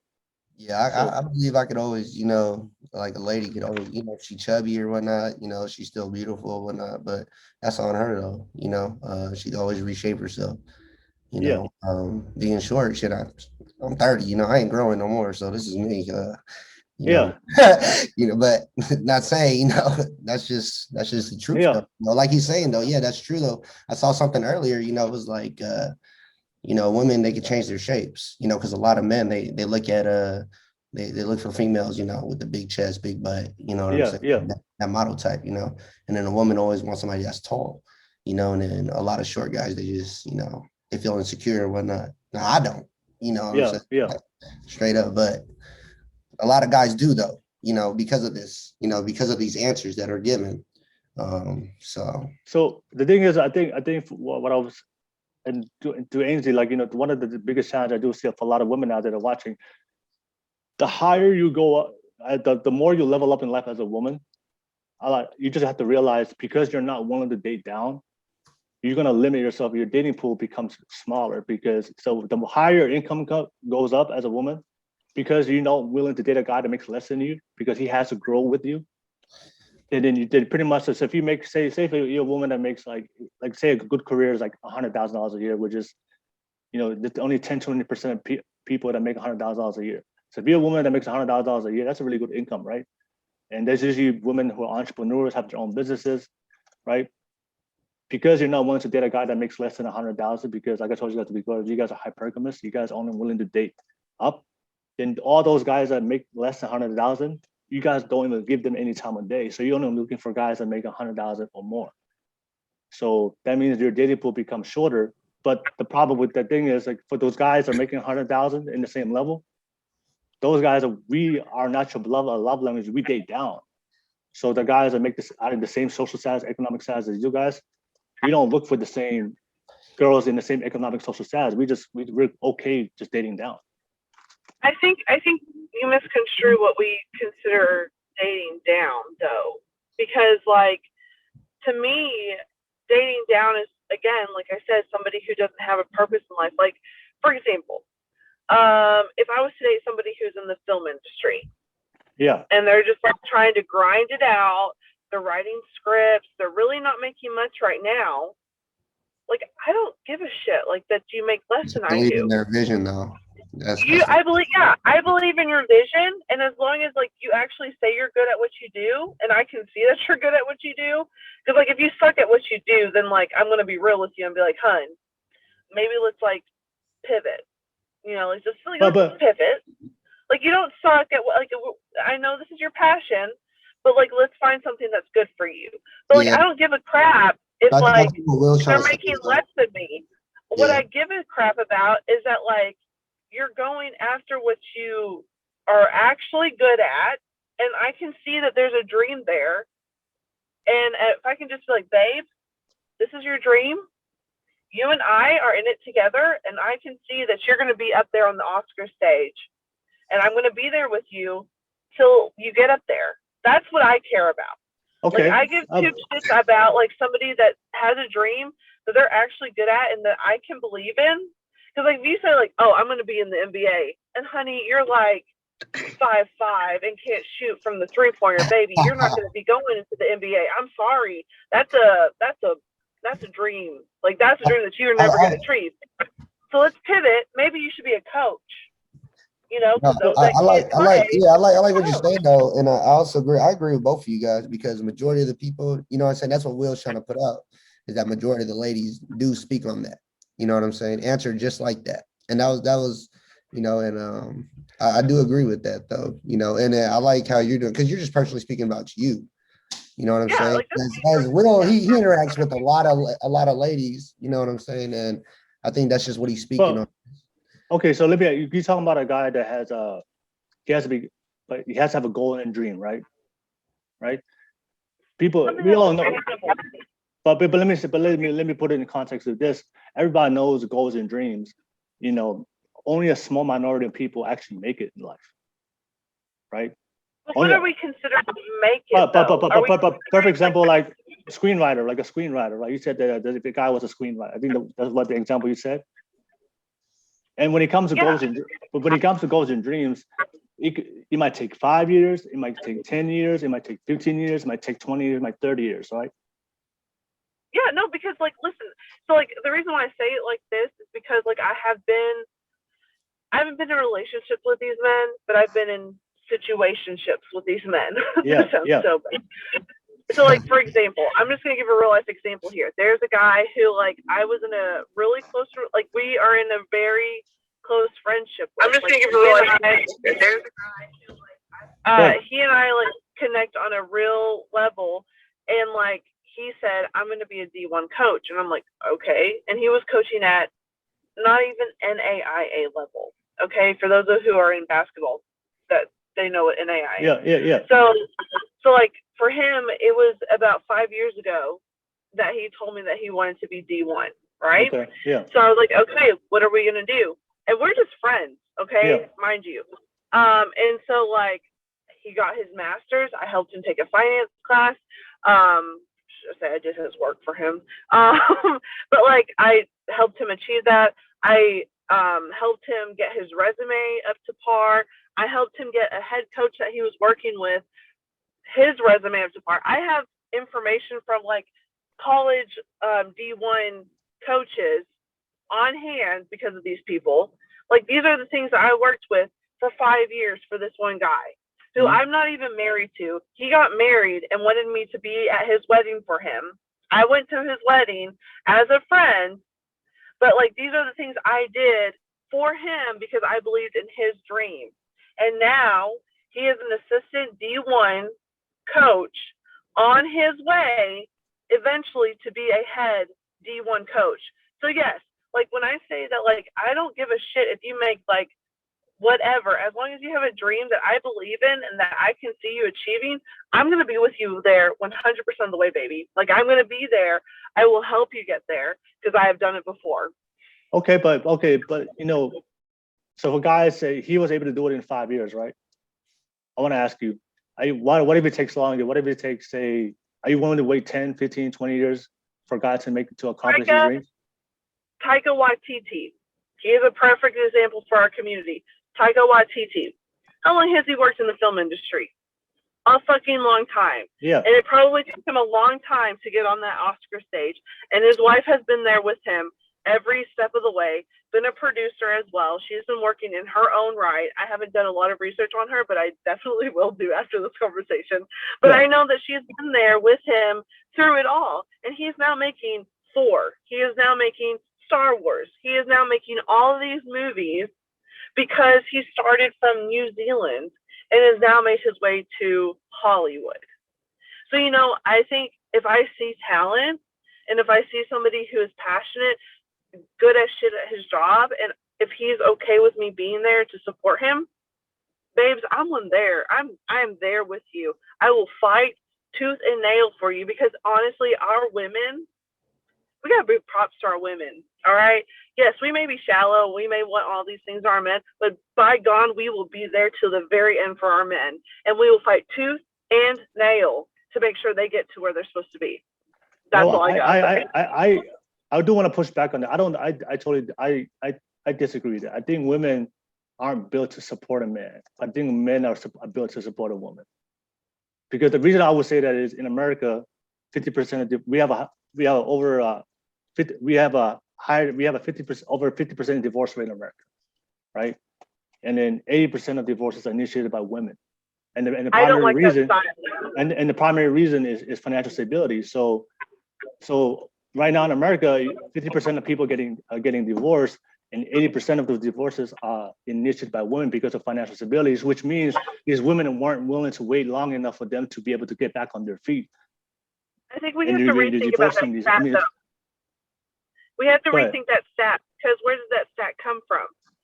I think that stat came from the 1950s when women were supposed to marry men so they had financial stability. Now, after the 1960s, when the feminist movement actually happened, women were able to be were able to immobilize and divorce their husbands that they had to marry in the 1950s to gain credit cards, to gain a bank statement, because back in the 1950s and before, you had to have a man's signature in order to get a credit card. So I was going to marry somebody in the 1950s in order to get myself a credit card so that I could have that man's signature. But when the 1960s and 1970s came about and I was able to have a feminist movement to free myself from said man, then I'm going to divorce his ass. And so then the rates of divorce are going to go up 50%. I think if we look at stats today, that stat I just gave you it's all from the 1950s all the way to today. So that's an average for everybody. So it's not only 1950, that's all generations. I don't know, because like a lot of people aren't getting married nowadays. They're just moving in together. But the people that are getting married, right? But the people are getting married, 80% of them are getting divorced, and it's initiated by women because the primary reason is financial stability, which means the man. Which means the man wasn't doing well, and she wasn't willing to wait for him to get back on his feet, and they left. So that's what I say is, women, you guys are not built to support and take care. You don't have the patience. But for a man, we have no problem supporting a woman. Like my woman can be doing bad. My woman can be broke. She can have a dream and maybe she's not fulfilling a dream. I can take care of that. That doesn't matter to me because I can support her because that's how men are built. That's why I always say for guys, I always tell guys like, look, if your girl supporting you and taking care of you, I tell the guys all the time, eventually she's gonna, if you don't make it happen in 5 years or whatever, as fast as possible, over long periods of time, eventually she won't tolerate it, and then she's gonna leave. And the statistics prove that. For us, we don't, like I said, how much money a woman makes, what she does with the career, with the goals and dream, is irrelevant to us because we just want her love. So for women, what a man does, what he provides as a man, that's important for you because for you guys want that stability. Because like I said, women just care about what you got. For you care about what a man provides. For a man, we don't care about what a woman provides. We just want her sexuality, because and that's the difference between us, between men and women. Because if my woman's doing bad financially with her career, it doesn't matter to me. I'll always be with her, and I won't divorce her because of financial stability, because I can handle it as a man. But for a lot of women, you guys can't handle it. If a guy does bad, he only has a limited amount of the clock is ticking. If you start doing bad, your life, your career is going down. You're not supporting you're not paying the bills. You're not supporting her financially. Eventually, the time is ticking. If you don't take care of her financially and give her that protection, she's gonna go with another guy that can give her that stability. Because like I told you that before, but that's the difference between us. Like you said, both of you guys say that you can't be with a guy that's not growing.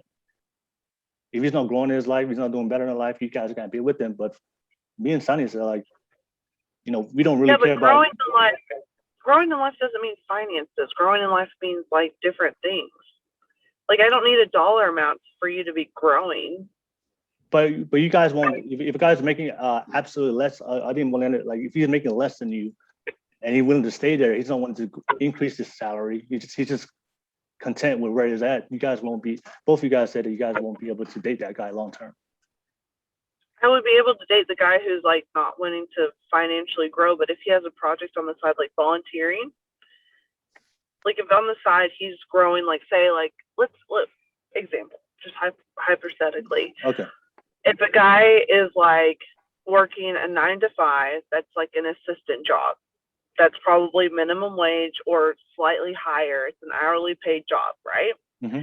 If that's what he's doing consistently, obviously I'm going to be making more because right now I'm on salary. I get bonuses twice a year. But on the side, he has a program that is empowering young Pacifica people. So he is showing them, say, like, here's what you need to do to advance your career. Here's what, if he's like, has that on the side and that's what he's doing with his life, fuck yeah, I'm going to date him because he is empowering our young people to grow, to go beyond what they are able to do. Financially, yeah, I'm the one that's the breadwinner and he's probably just paying like our everyday bills or whatever. But like if he's on the side doing something good for our community, it doesn't even have to be the Pacifica community. It could be like our Boys and Girls Club, or it could be like our church if he's a leader in our church. I'm just wanting to see somebody that wants to live life. That's what I want. Someone that's alive and like, not like breathing, but like someone that's like living life. Like you want a guy that's passionate about. So what you're saying, you want a guy that's passionate about what he's doing, or does it has to be? Or does?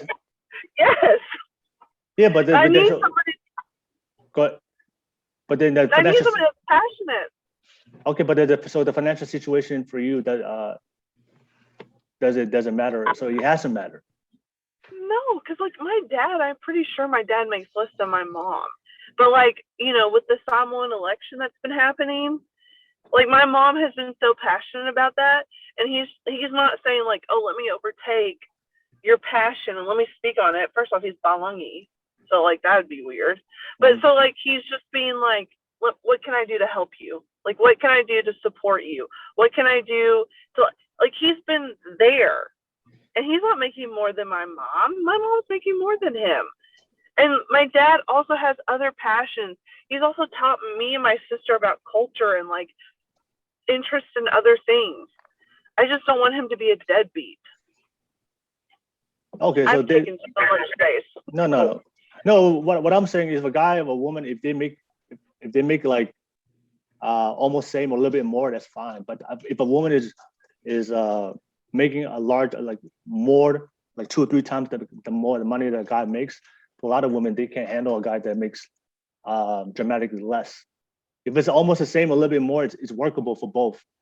But if a woman that's making a lot more money than a guy, for a lot of women, they can't handle. They want a guy that is making the same or more. And but for a guy, if a woman's making it absolutely more, like less, and we're making absolutely more, then we're fine with that.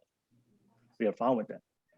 So, but as like I said, let me ask you guys a question. Like, can you if you could you date a guy that's working part-time in McDonald's long term and marry that guy? Yes, as long as you have no debt. Like I am a big Dave Ramsey fan. If you're money and you have no debt, your money's your power. Yeah, Go ahead. he works part-time. He works part-time at McDonald's. Yeah. That's the career path he wants to work for the rest of his life.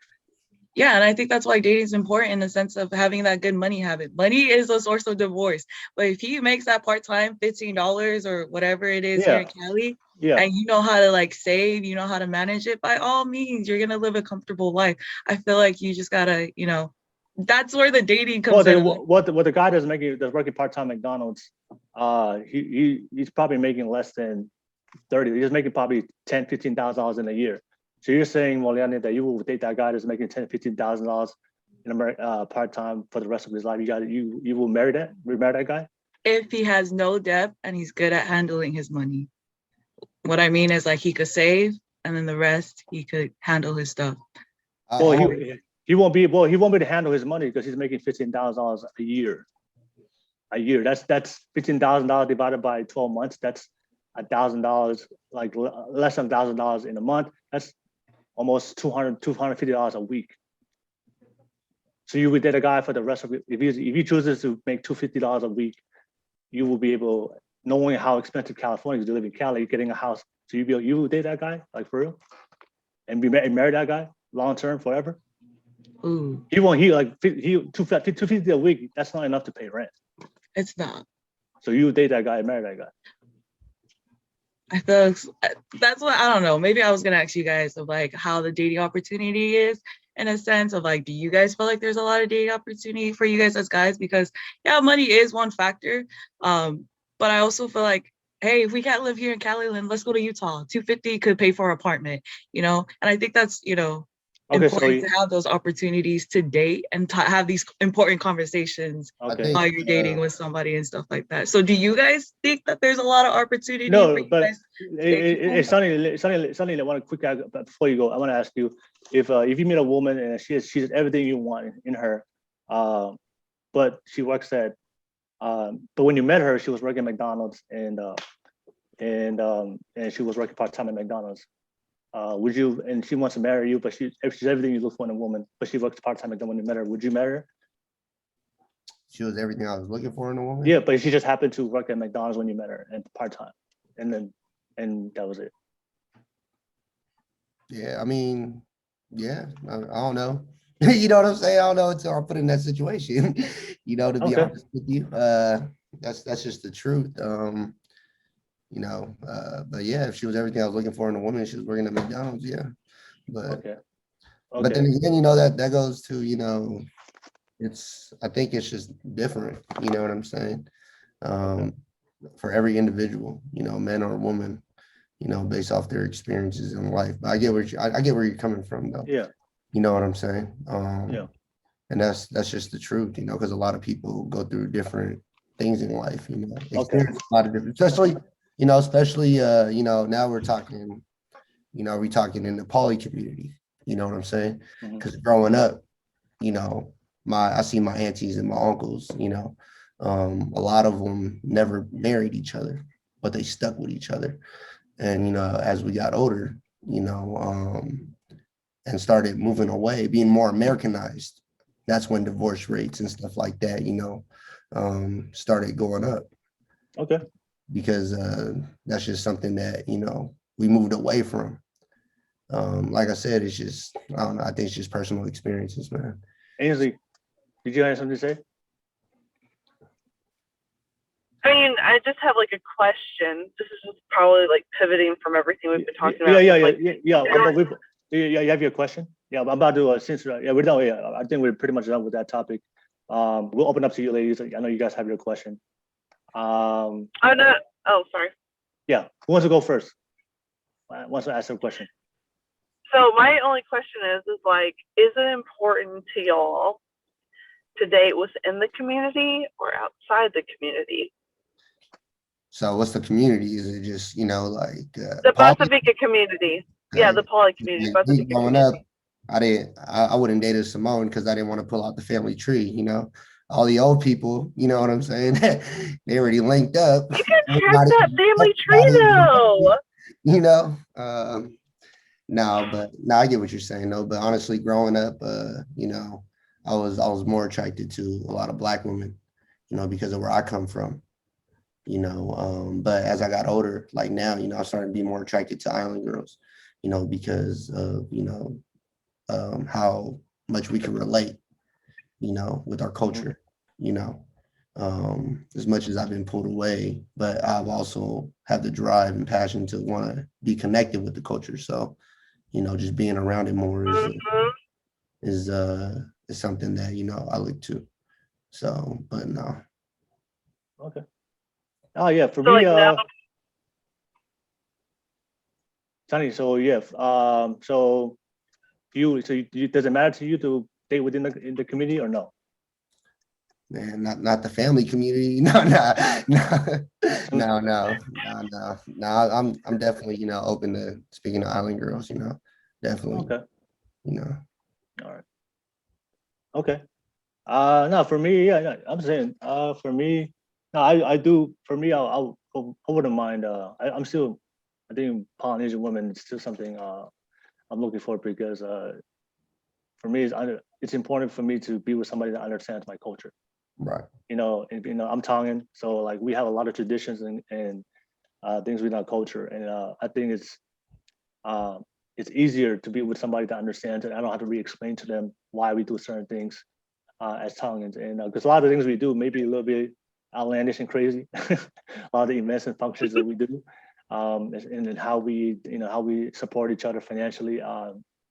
My family supporting each other back in the island, so.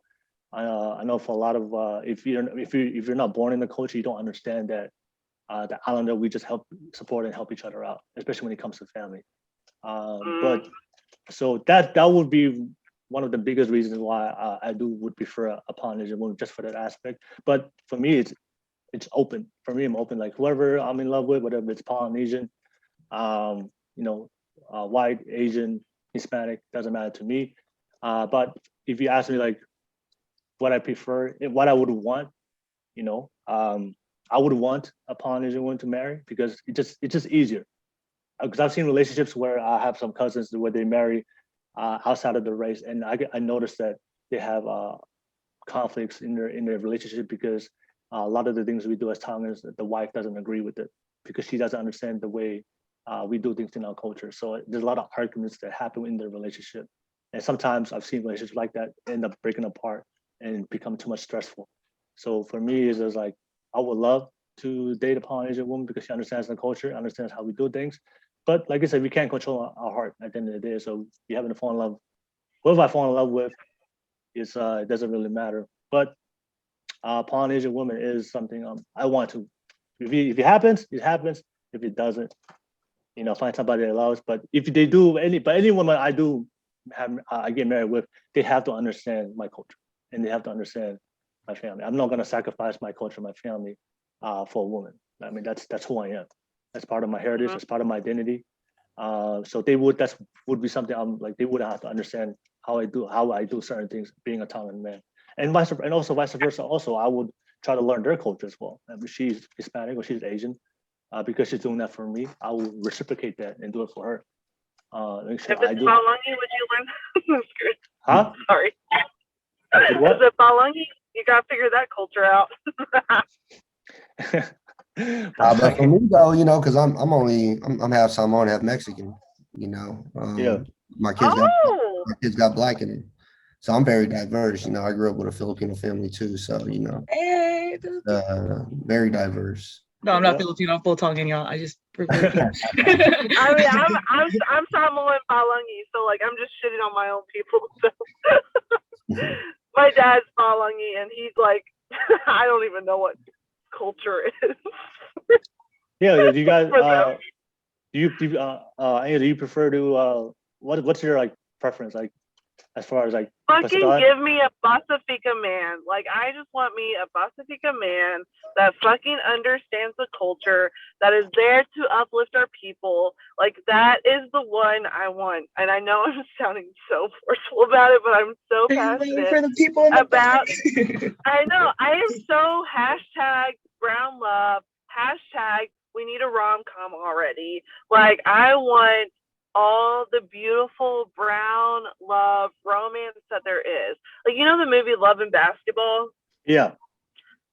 That movie is immaculate. Chef's kiss on black community love. That's what I want. I want that heart and soul. I'm all in. That's okay. Speaking of when the woman makes more than the man at the end, spoiler alert, the woman is in the WNBA and homeboy isn't in the NBA, but he is there supporting his woman. That is what I'm talking about. And so that's what I want to see. Maybe if we are making the same amount of income or we aren't in the same level or whatever. And if he's above me, so be it. I will be there for him. But yeah, that's what I want. I want a Pacifica man. But I live in Nashville, Tennessee. So, it is Wonder Bread City.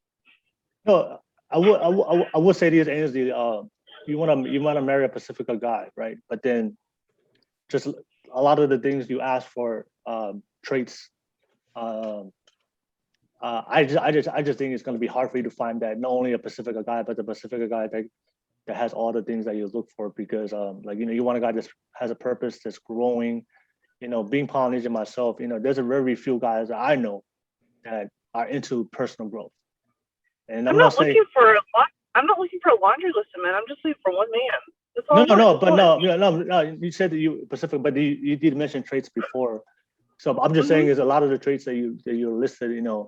I'm just saying based on the Pacific Islander mentality and the culture that we have, growth is something that was important. You want a guy that has a purpose and he knows what he wants out of life and works towards that purpose and that goal, and has a love for uplifting the Polynesian community, and he wants to, and that's what you're looking for. I'm just saying there's not a lot of Islander guys I know personally that they know their purpose, they're working towards their purpose, trying to elevate themselves, also has the same passion that you have to uplift the Islander community. I'm just saying, I don't know a lot of guys like that. They're not just the average Islander guy is opposite of what you're saying. But I'm just saying. Then we, as a collective, need to decolonize our minds and indigenize our minds, because our people were the people that were inventing. We weren't dumbass people. We were people navigating the oceans long before Christopher Columbus. Yeah. So when you say there's not a lot of guys out there, I'm just especially in our community that don't do that, then I'm just why not? Because we can do it. I see you doing it. Yeah. I'm sure Sunny's doing it. So like there's no excuse. Like, and I get there's the reality of it. Yeah, There is the exactly. reality of it. But there's also the reality of like our women standing here being like, here we are, we're doing the damn thing. There's also other men doing the damn thing. It is 2021, right? So like, yeah, I can sit here and be like, reality, yeah, there's probably not a lot of Pacifica men who are trying to be passionate, because I know a lot of them are tapping out and being like, well, I don't want to deal with the ba'alabalaves. I don't want to deal with the culture of it all. I don't want to deal with all that stuff. Well, bro, balls up. If you want to like let our culture fall, that's on you, man. Because I know that it's the girls and the gays and the theys that are lifting our culture up. And so like, let's move together because it's a passionate thing. And, you know, I see our people and we can do it. We so totally can. If And y'all I think come to Seattle. and I believe, yeah, I believe in our men. Like our men were like, if you want to talk about like specifically the Samoan community, the Mau movement, our men were the ones leading the community to make sure that they were the ones that were going to make sure we were still here. So the men today, what's your excuse? Because your ancestors did it. Well, I mean, I would say it's like, Man, don't be it's like well, Let her have her time. because I'll say we I'm doing so it out here. passionate You about know? it. Come to Seattle, we doing it out here. So I'm representing all. okay. Hey, I'm here for it. Let's go. Like I'm so here for it. I'm so here for this partnership. I think that's what it is. I want a Pacifica guy because I want that partnership. Like you see Beyonce and Jay-Z, Yeah. that's what I want. I want it to be the Beyonce and Jay-Z of the Pacifica community, where we're uplifting the shit out of everyone. And we're going to bring them up, and we're not just going to be the only ones. We're going to have kings and queens up there with us. That's a lot. Okay. All right. Okay, I mean, I feel it. I'm just saying. I'll be Vanessa and Kobe over here. I'm a pray Let's for. go. I'm gonna pray for you. I'm gonna pray for I find that dream Pacific Island guy you just mentioned. I hope he's I watching mean, this. I already have a guy who I'm very interested in because he shows a lot of his culture on Instagram, but I don't know if he's the real deal. So Okay, shoot that shot. Shoot that shot. Okay, so Moliane, what's your question? What's your question? Ooh, okay. So why do y'all or men, great conversation, everything, and then y'all ghost, but then y'all come back? Remember, key word is consistency. So why do you guys come back if you already ghost or like left the I don't know. It was like a great conversation. How long is a ghost? And then the ghost is like 3 days. 3 days, right? You give them the benefit of doubt, busy man or whatever. But is this And then- is this before is this like the talking stage? Is that what you're Yeah, talking about? talking stage, dating stage, or even like after a date, right? Like a great date or whatever. And then you message back and forth, 3 days, don't hear back from him. But on the 5th day, homeboy's like, hey, what's up? Like, no, why? What's going on? Just want to hear what runs through your thoughts. So for me, you know what I'm saying? I think I'm gonna start doing that more, you know, just so you can have a moment to look forward to, you know, instead of just running out of conversations over a text message and just conversating more in person. Because that's what happens a lot. And then you get bored. And then you're just like, what else is there to talk about? You know what I'm saying?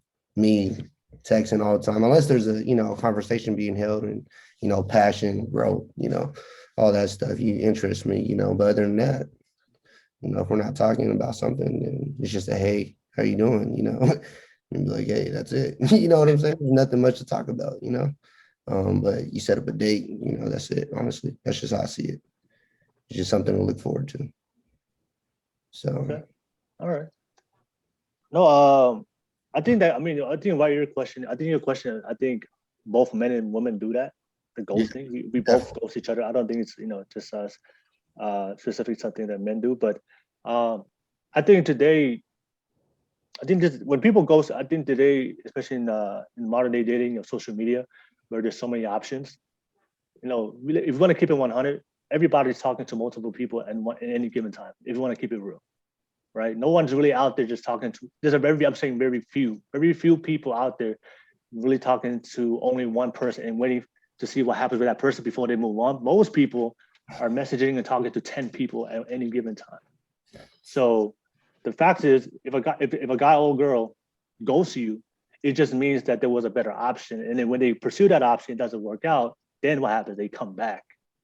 They come back to you. But you said it earlier. You know what I'm saying? You said that you're busy. You know what I'm saying? The man could be the same thing to them. That's what I'm saying. Yeah. Just Well, like the thing is, one thing I do know is like, if you like somebody and you really want to be with somebody, you make time. Right. There's no such thing as busy. We make time for the thing. We always make time for the things that we prioritize in our life. You know, whether it's working out, if you love it, if being healthy is a priority for you, you will find time in your 24 hours to get that workout in. No questions asked. You find time to get in. The same thing with relationships. Like, that's why I always tell people, like, if they ghost you or they disappear, it's just the fact that I just believe that people are talking to multiple people, so they're giving their attention to multiple people, and they always want to pursue the person they want. But if that doesn't work out, they just go back to the next person. But I feel like I already know, like, when you meet somebody you really, really like, they don't, like, you want to be with them. There's always going to be, like you said, consistency. And I feel like that's one of the biggest indications of if somebody's serious about is their consistency. Because, like, you know, I don't, like I'm saying, I'm always working, but I will, if I really like you, I'm gonna find time for you. Like, I will respond to you. I will find time. Is this you met the guy, or is this like 3 months? Oh, you met the guy. I'm like, you know what I'm saying? Like, you want him to respond like an hour later, right after you guys met each other, or, you know, like, a lot of people have different standards, you know, when it comes to that. So he'd be like, I just met this girl, you know, and now, you know, she ghosted me. You know what I'm saying? Like, at day one. Hey, Sonny, let me ask: have you ever been with a girl that you really, really liked? And when you see when somebody texts you, when somebody you really, really like, how long does it take for you to respond to that text? Somebody you really, really like. Nah, not that long. Exactly. That's what I'm saying. Like, you know, like, what about you, Aynsley? If you really, really like somebody, if they text you, how long does it take you to respond to their text? Depends on what I'm doing. I mean, normally it is very, like, quick, but honestly, if I'm working and, like, I have to admit, like, lately, if I'm working, I'm not going to be able to text back quickly, and I honestly will forget, and that sounds so bad. But you would communicate that. Yeah, and I will normally just be like, hey, I'm so sorry, like, I've been really, like, swamped with work. Can we talk later? And I think, especially in COVID age, I think if you, like, FaceTiming is, like, a huge plus. FaceTiming or phone calls. Mm-hmm. Texting me, like, I will admit, like, the past few months, like, if someone was to, like, message me on Snapchat or message me, like, on anything else, I have, like, 23 notifications that I have not read. And normally I'm very good at it. I'm a marketing manager and I'm on social media, but I'm not checking the ones that I'm supposed to. And I will forget. So, like, for busy women, like, if you want to really call them, just pick up the phone and call. I know it's super old school, but it's, like, the best thing ever. And I would much rather hear your voice than see your face anyways. Okay. What about you? What about you, Moliane? If you're very interested in a person and they text you, like, how long does it take you to respond back to them if you really like them? Like, within the 6 hours, because of, like, maybe I'm doing school or work or anything. But I'm like a voice message person, so I'm like send kind of thing. So. Okay. All right. But I mean, as you get more into somebody, like, you always find, like, it doesn't have to be 6 hours every single time, right? Right. Like, if I have my phone in the hand, like, yeah, I'm gonna reply back. But if I don't and I'm studying, whenever, you know, I get around it, I'll do it. Okay. All right. Yeah. So does that answer your question regarding the ghosting? Oh yeah. Okay. Anything you want to add to that? Nah. Sonny, anything you want to add to that? No, not at all. Oh, okay. All right, cool. Yeah, like I said, I think today everybody's talking to multiple people. So if people ghost you, it just means they were talking to somebody else, and then something doesn't work out, they just come back to you. I just want to know, you know, more about social media topic. You know what I'm saying? In relationships, what are your guys' thoughts on that? because Yeah, what, social media came out, you know what I'm saying? You'll see a lot more people in relationships, longer relationships now that, social media is more popular. They have more options, you know what I'm saying? Do you think that that plays a big role in a lot of these relationships? Just so I understand the question correct, like sliding into the DMs kind of thing, Oh, or yeah, just social media in general, you know what I'm saying, plays a big role in people having issues with relationships nowadays. so pretty much what you're saying, Sania, like what are your do's and don'ts when it comes to social media? Is that Yeah, I what was just saying, what are your guys' thoughts on it? You know what I'm saying? Is people really struggling with relationships because of social media, or no? You know, or are there because you're other talking to multiple people at one time. You know what I'm saying? They have easier access to talk to more people on social media than, you know what I'm saying, getting to know somebody. For a long term. That's really what I'm just trying to ask. Is it an issue? Is social media an issue for people to find love or to be in relationships today? I'll go first. Yeah. I think it's kind of like I'm a marketing manager. Social media is kind of like my life. Mm-hmm. I also have a TikTok that is dedicated around Pacifica men and thirst traps of Pacifica. If you guys know what the papaya video is, that was me. But yeah, so I think communication there is key, because if I date somebody, I'm just gonna have to let him know, hey, I have an entire TikTok based on thirst traps of Pacifica men, but you're my one and only. And also my social media is very much me and my life. My Instagram is me and my life. My blog is about my culture. So I think it's very much about just a partnership. To me, it would be more of a partnership in social media and presenting who we are. Because social media is all about presentation, I guess if he is more private, then I will respect that. But I also need him to understand that I am a marketing manager. I do have a presence on social media, and so I will have to keep up with that. And if he wants to be a part of it, fantastic. If he doesn't, then I will just let him know what I'm doing. So I think a lot of it's just communication.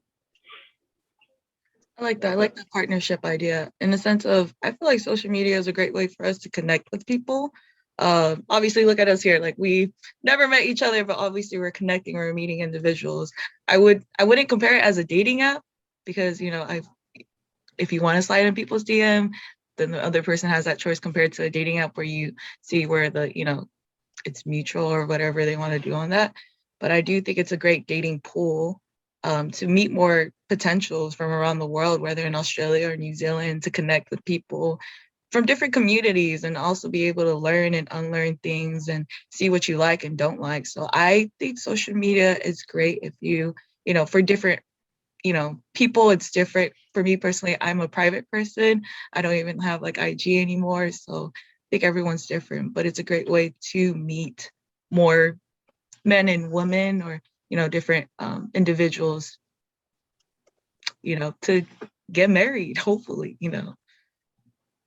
Hey, since we talk about social media, I do want to ask you guys: is it important for you guys to be with a guy that shows you on their social media? That's a good question. If he doesn't today, he doesn't show you. He doesn't post any pictures of you on his social media. Could you be with that guy? If he doesn't like to post none of your pictures. He just likes to be himself. He doesn't like to post you. He doesn't post you at all. At all? At all. Yeah, there's a problem. Yeah. Because if he's gonna get girls sliding into his DMs, they best better believe that he's taken. What if he's private? What if he's just a private person and he doesn't like to post his personal life? Oh, then yeah. If he's not posting at all, then he's already has that consistency of not being there.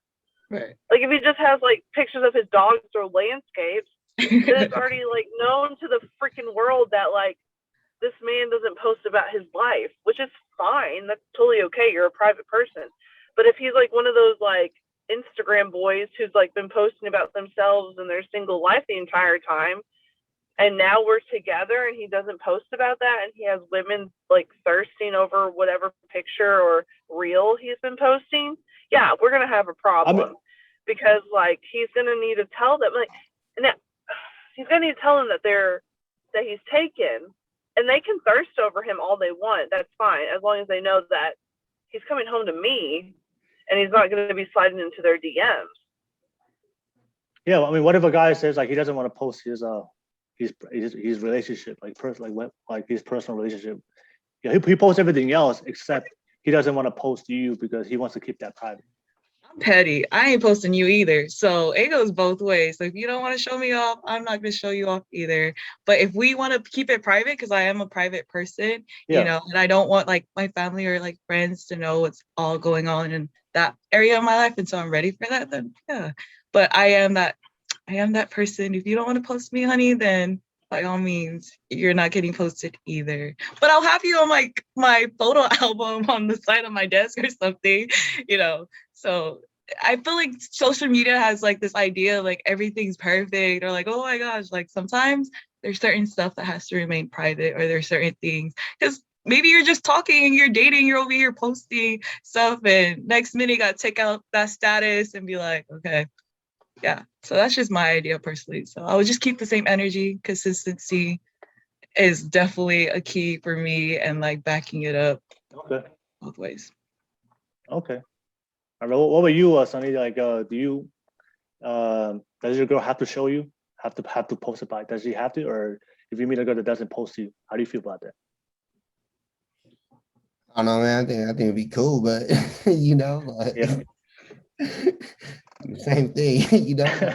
It is what it is, but at the same time, it's like, yeah, let them know, you know. But no, I don't know. I think that does kind of play a role though in a lot of men's insecurity too, though.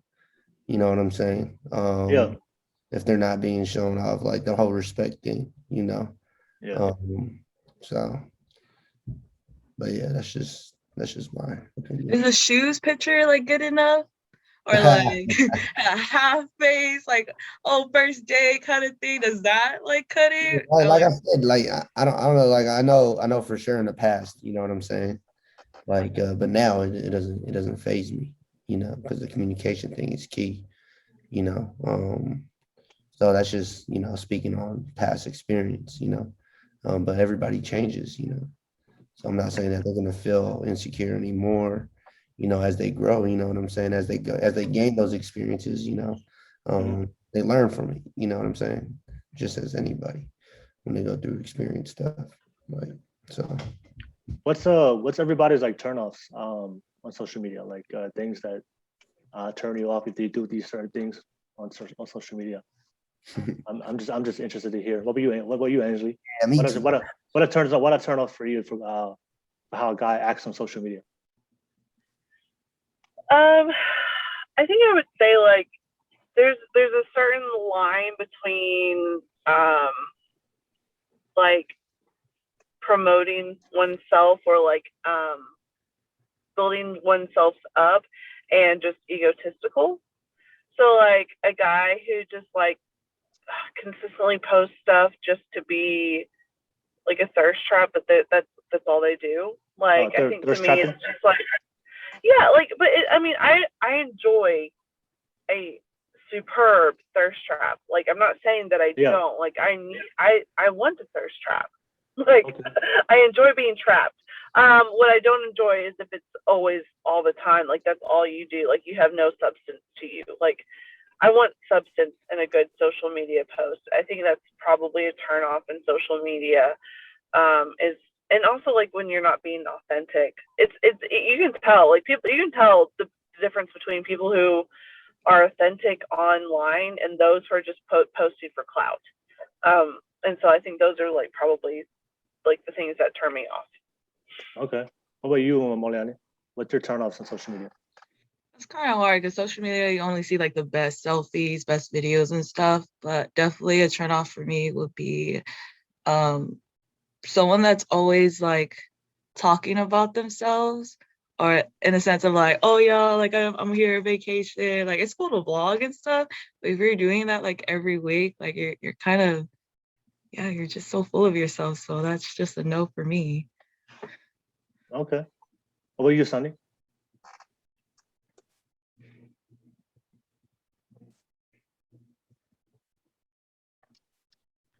Oh, Man, I don't know. You know what I'm saying? It's just like I know what I'm attracted to, and I know what doesn't really, I don't know. That's honestly what it is. It's just I always look at the things that I'm attracted to and just be blind by the things that, don't catch my eyes. But okay. I, I, What about liking other girls or guys' pictures? Is that something that you guys pay attention to? If the guy or the girl you're with is liking a random the guys liking a lot of other girls' pictures, is that something you guys look for or pay attention to, or vice versa? Do you pay attention if your girl Sunny is liking other guys' pictures? Is that something you guys pay attention to on social media? that's like low key stalking, dog. But But that's social media though. I mean, if she's liking the other dudes, that's where you communicate and be like, yo, why you liking this dude's stuff? I guess it does the whole respect thing. You know what I'm saying? It kind of goes into that as well. It's like, all right, like why are you liking this dude's pic? The communication part. And then she tried to play it off like, oh, I can't like the dudes. I think that's any relationship though nowadays with social media. Mm-hmm. What I'm saying, men or women, because if a man did it, a woman's gonna do the same thing, start tripping. I've been in a lot of situations like that in the past. It's like, hey, I can't like her picture, she start tripping, but and I think it's the same vice versa, so Okay. All right. How about you, Moliane? Does it matter like, who they like, or do you pay attention to that? I feel like context is important in a sense of like if he's showing me or like we're in the room or stuff like that. But like when you're doing it secretly, I'm like, dude, what the hell? But if you're like, hey, look at this, like, I don't know, I'm all about like admiring people and like God's creation, but knowing that we're committed and like, hey, look at this person, or like, we're in the room and you're not being like funky or like your action is not matching up. Yeah. And it wouldn't be a problem for me at all. Okay. And what about you, Aynsley, for you? Does it matter for you? Who they like? If they're liking other girls' pictures? I think it would just depend on who it is. Yeah. Like, I mean, I'm not gonna stalk who he's liking like that. I'm too busy.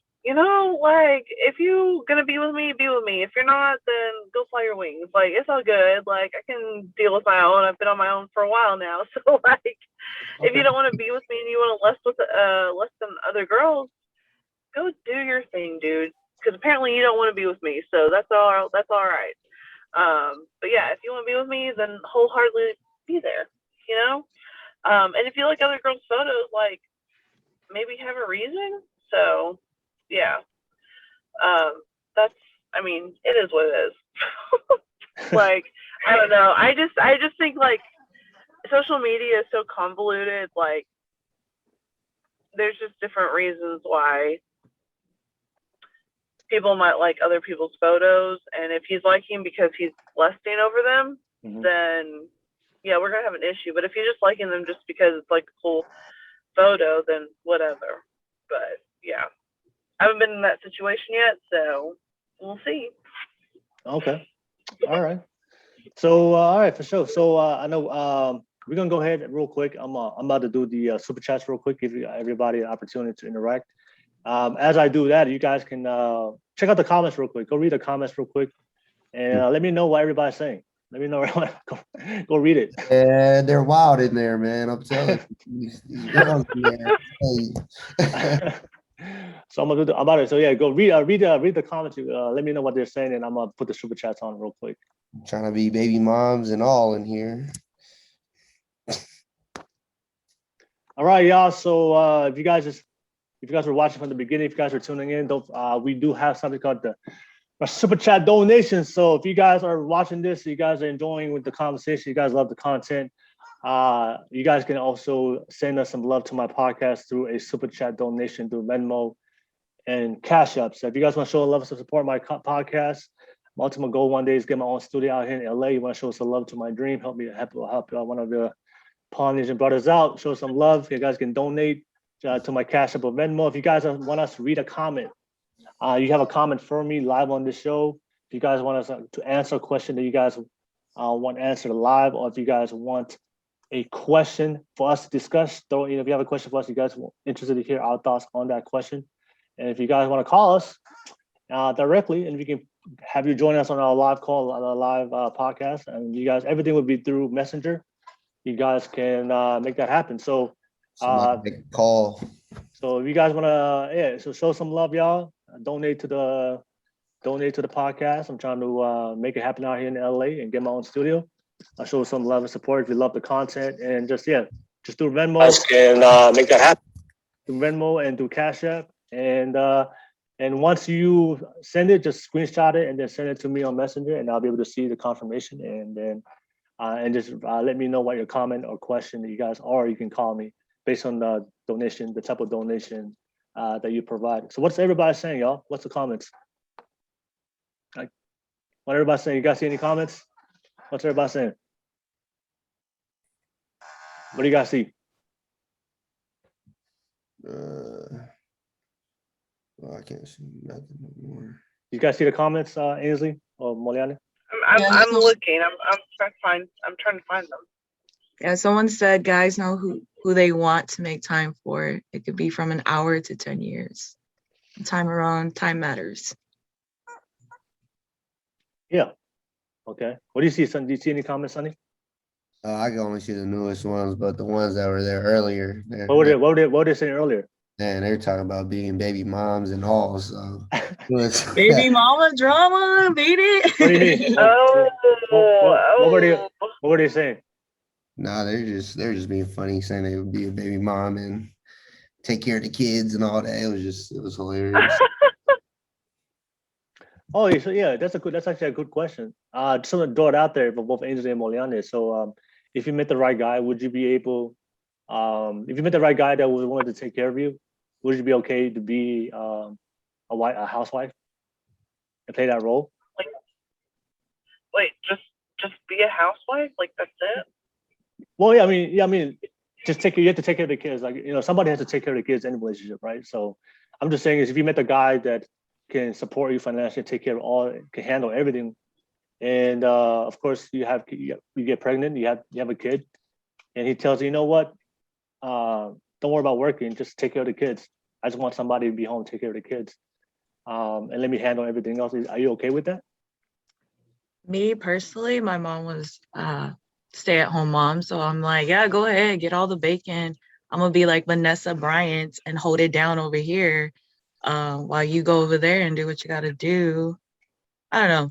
Everyone has their opinion, but for me personally, and I've seen my own experience with my own mother, like it's a real job. Like having kids and holding it down and making sure everyone's fed and stuff.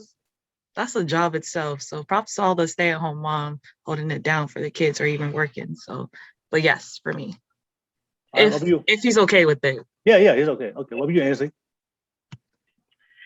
I'm not gonna lie, I'll just start crazy. I get cabin fever real bad, and like I'm not saying like stay-at-home moms aren't doing the damn thing, because they are. Yeah. I'm just saying, like, me personally, I'll take care of the kids. I'll get a part-time job if that's what's needed. Like, because when they're in school, why am I at the house? So like, I'll go get a part-time job maybe, one that's flexible where I can like come pick the kids up and things like that. Yeah, I need to get out of the house. So, or else I'll get cabin fever.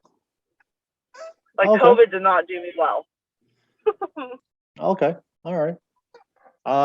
Did you guys able to see any more comments? Let me see if I can see some comments. Let me check. Let me see. I'm seeing.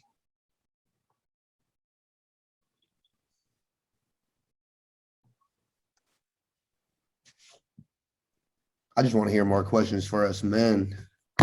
Yeah. No? You guys, yeah. So I see. Okay, yeah. Everybody just wilding on the comments. I was just going on. Everyone just wilding some comments. Wilding in the comments. So yeah, so ladies, we will give it back to you guys. So I know you guys have a second question in hand for us. I want some hot topic questions. I want some like spicy questions. Ainsley, you got any spicy questions? I want some spicy hot top.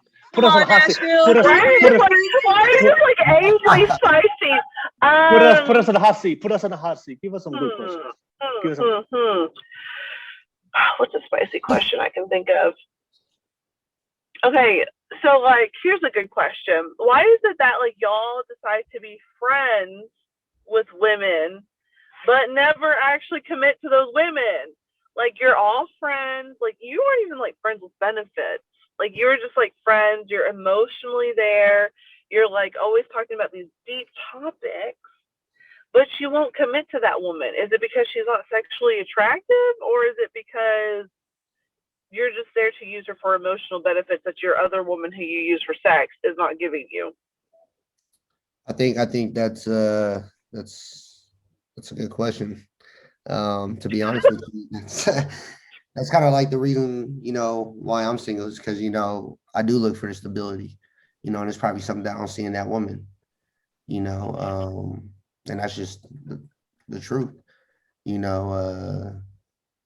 probably, I guess, I like a woman that allows me that motivates me too, the same, motivate me to motivate you, so, whether it's something that I'm missing, she covers my blind spot, something I don't got. You know what I'm saying? So like if she doesn't have that right away, then of course we're just gonna be friends. We're gonna stay in that zone. Just like, it's me still getting to know her, you know what I'm saying? That's just the honest truth. Is that I know when to take the next step with somebody else. You know what I'm saying? And that's just the truth. It's probably not sexually attracted, but it's because I take care of myself though. I'm in a different situation than a lot of men, being a single father, you know what I'm saying? So it's different. But yeah. Okay. So your question, Ainsley, was why do men be friends with you if they're not gonna commit to you? Yeah, it's just like basically like I have a lot of guy friends, right? Ones I hang out with all the time. We go do like shit, whatever. Granted, I've never like done anything physically with them, but like it's like I provide the spice in their life, whereas like the person that they're with is just there. Does that make sense? Yeah. Well, so it just sounds to me that you were pointing like the friend zone. Is that okay? The friend zone has been the entire freaking time. No, and that's a reality that happens with both men and guys. It's like, if you're pulling the friend zone, it just means that they're not attracted to you, and that's why they put you in the friend zone. I'm sure. Let me ask you guys a question. Have you guys all put somebody in your friends both before at some point in your life in the past? Have you guys ever done that? Yes, sir. Why did you guys do that? Because I think honestly, I've put guys in the friend zone just because, like, I think I've heard this before. Girls put guys in the friend zone so that they feel safe around that guy. Like, and I mean like safe in the terms of like they make sure that guy knows for a fact that he's a friend, because they wouldn't want them coming onto them. Like, it makes a woman feel safe. Whereas guys just put girls in a friend zone. Hell if I know why. There's some things I'm just like, I don't understand. No, it's the same for both. We put people in the friend zones because we're not attracted to them to be in a relationship with them. So we put them in the friend zone because we don't want them to cross that line, because we just want them to let them know, hey, like, I'd rather just be friends. And because the bottom line is, if you're attracted to somebody, you will make it happen. You're not gonna put them in the friend zone. But what if a guy was just like, oh, I've been with this person for a long time and I'm just comfortable with them? Do you know how that, like, exactly, that is about, yeah. Yeah, she like that face, right? Exactly. Because I asked one of my guy friends, I said, Yeah. "Why are you with her?" And literally, the first words out of his mouth was, "I'm comfortable." Settling. No, Wait, Settling. you talk about the girl that he's with. He's more comfortable with her. he literally told me that he was comfortable with her. I mean, did he have history with her?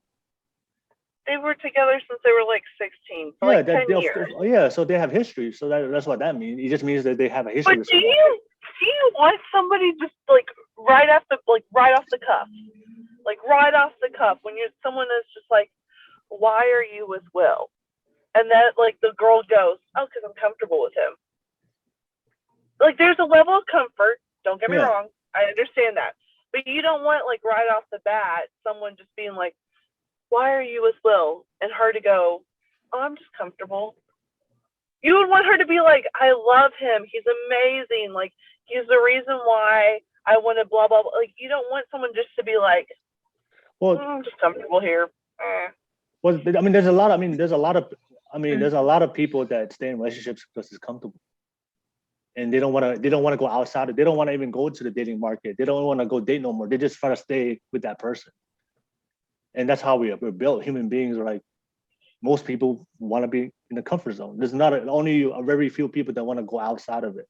And it comes with mentality. Okay, well, it also comes with relationships. I'm just a hopeless romantic. And to me, if somebody was to say, why are you with Aynsley? And his first words out of his mouth was comfortable, I'd be like, bitch, let me show you how comfortable you about to be. I just don't want him to be comfortable. I want him to be like, there's a level of comfort, but I want him to be like, I love this woman. If she was to leave me, I would not know what to do. Like, that's where I want him to be, like, heart and soul in love with me, not, well, we're just comfortable. Well, I mean, guys, we're not like, when it comes to expression, we're not as romantic as you guys. Like, you guys would say, oh, we love. So guys, like, how's say it go? That to Shakespeare. Say that to like The Notebook, Nicholas Sparks. You're not expressive. Yeah. Say that to Ed Sheeran. That's his name. Ed Sheeran. Yeah. Men can be expressive. You guys, society tells you you're not supposed to be expressive. You guys can be expressive, and even the most non-expressive men. You just mentioned like the minority. You're not talking about the majority. The majority of guys. About the majority. The majority of guys can be expressive if they want. You say can, but they're not. I'm just saying. Toxic masculinity is a thing. Toxic masculinity keeps them from being expressive. If you were to really speak from the heart, you would look at your woman and be like, babe, you are my heart and soul. Like, I am comfortable around you, but man, I fucking love you. But I know, but the thing is, I think you're coming. I feel like you. That's what you see in the movies, but in reality, guys are not as romantic as you guys are. Not. But I'm just saying there are guys. There are guys that are romantic. There are guys that are romantic, but I'm just saying most guys, like, we're not as open, as vulnerable, as romantic as you guys are. There's a lot of guys that they're not as romantic, but they're healthy. But they get love. So I just need to expect like, hey babe, love ya, mwah, deuces. That's my girl. You got it. Let me ask you this. I think romantic comes in many different forms. Yeah. You know what I'm saying? But we're all Polynesian here, right? Yeah. All right. So when you see Polynesian couples, right? Our moms and dads super romantic in public. I do super romantic in front of us. When you see Polynesian couples, no, like, you don't see romantic. But does that mean they don't love each other? Does that mean they're not passionate if they're not romantic? I know a lot of Polynesian, like most Polynesian couples I see, we're very conservative. We don't really touch. We can't even touch each other. If you bring a date to your function, to meet your family, we can't even kiss in our wedding day. Like, people hug. We hug each other in our wedding day. What was that saying? When you know a poly girl likes you, she like. Boom. That's what I'm saying. That's what I'm saying is like, just because. I feel like that's as I'm saying for most guys, like most guys are not as romantic as women. You guys are more romantic. That's in your, but just because he's not romantic does not mean uh they don't love you, they don't appreciate you. It's just men and women. Like go back to the beginning. Like we see our commitment, our love language is different. It's like it's not the same. So Well, I mean, I think when you're talking about love languages, I think that's like there's the 5 love languages, right? Mm-hmm. Like men or women, doesn't really freaking matter.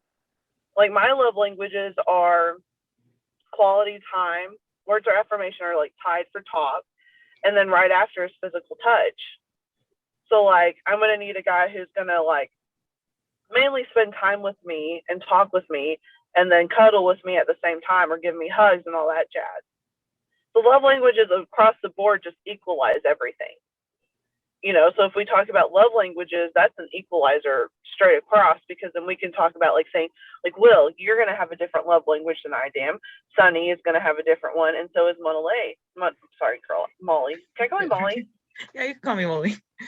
But like, you know, we're all just going to have different love languages, and once we tell that to each other, we're able to express our love differently.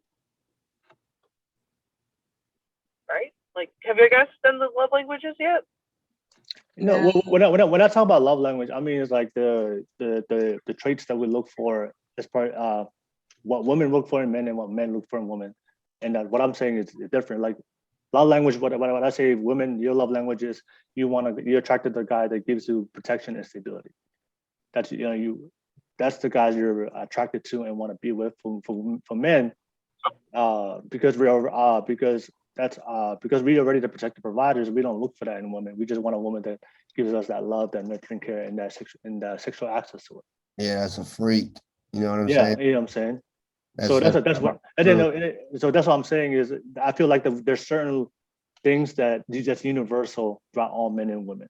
I'm gonna spice it up though, for real, because it has a lot to do, you know, with relationships. You know what I'm saying? Because you know, somebody that's sexual, very sexual, you know what I'm saying, compared to somebody that's not very sexual, is that a turnoff? Or because I think that's kind of a turnoff for me. You know, somebody that's just plain blank, like just Like a freak. sex. Yeah, just not freaky at all. Not emotional or anything like that. That's kind of a turnoff for me. It's just like, all right, but I don't know how it is for you guys. You know, if that's how you guys feel, about men, if they're very freaky or very sexual, or you just like, all right, lay down, I'm gonna do the work, so that's the question. Is that like a turn off or turn on for you guys? Personally, for me, it will be a turn off. I do want kids and stuff like that, but I also feel like that is a discussion. Like, we got to meet each other's needs, and we got to let each other know, like, this is my needs, these are my wants. And, if we got to figure out the time and the place to do that, make time for each other, then by all means, let's do that. I'm just going to be real with y'all. Your girl still has her V card, so I can't really speak on this topic. V card too, but expectations, right? You do too? Yeah, girl. I'm only yes, girl. Oh my God. But I do want my needs. Hey, bro, we got our V cards. Okay. No.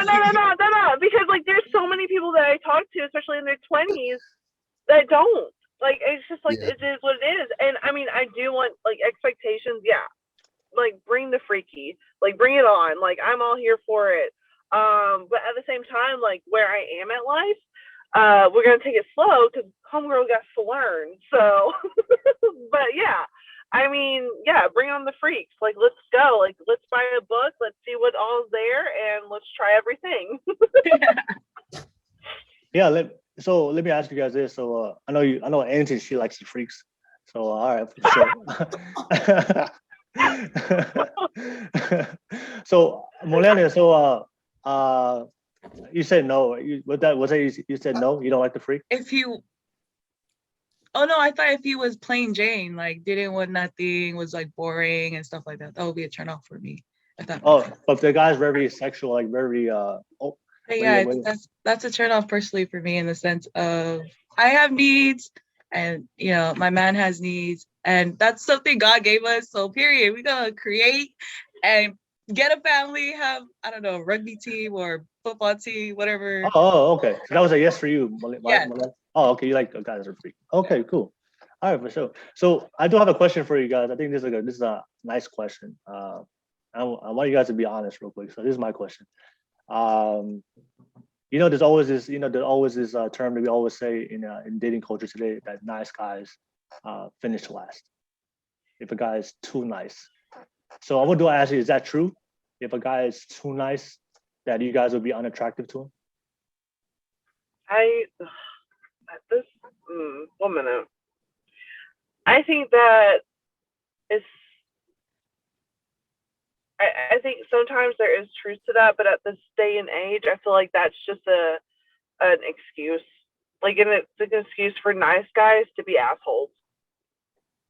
I'm not gonna lie. Nowadays, it's just for nice guys to be assholes because they're just like, well, nice guys finish last, and y'all are just like a bunch of hoes, essentially. Hey, we for the streets already.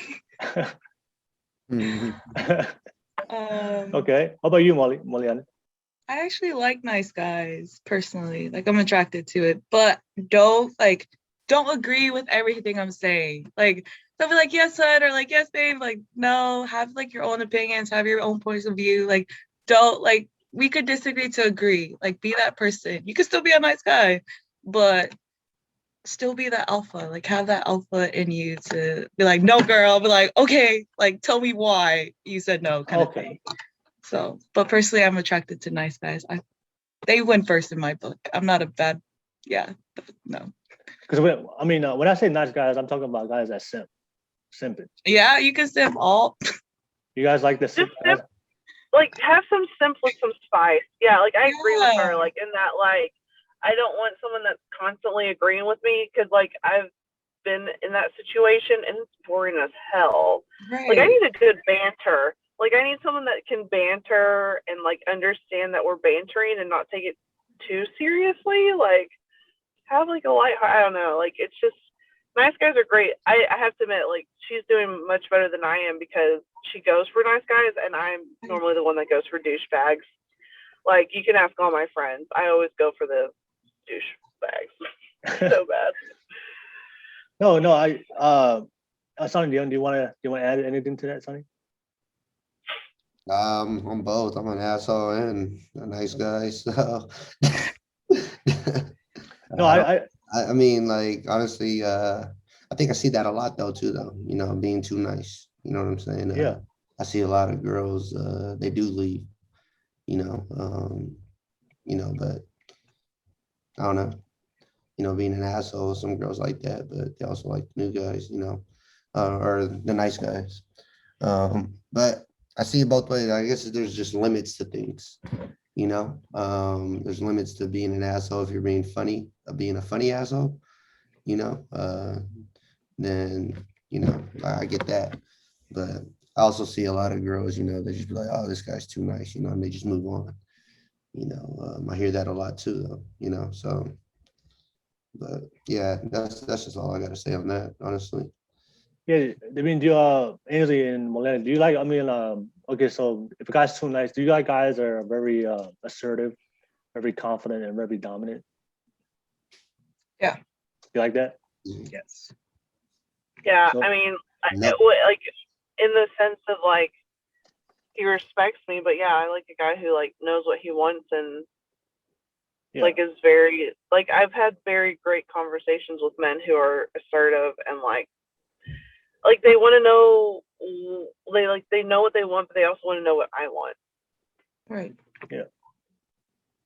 And when I hear girls that say not they don't like nice guys, and typically when I see these the nice guys that they claim that they either they friend zone or they say they're nice, it's usually guys that I see that like a lot of masculine energy. Like they're not confident, they're not assertive, and they're not direct, and they don't have that like the confidence in themselves because they're so like they're just agreeing to whatever the girl says. They're just being passive. Pretty much they're simping.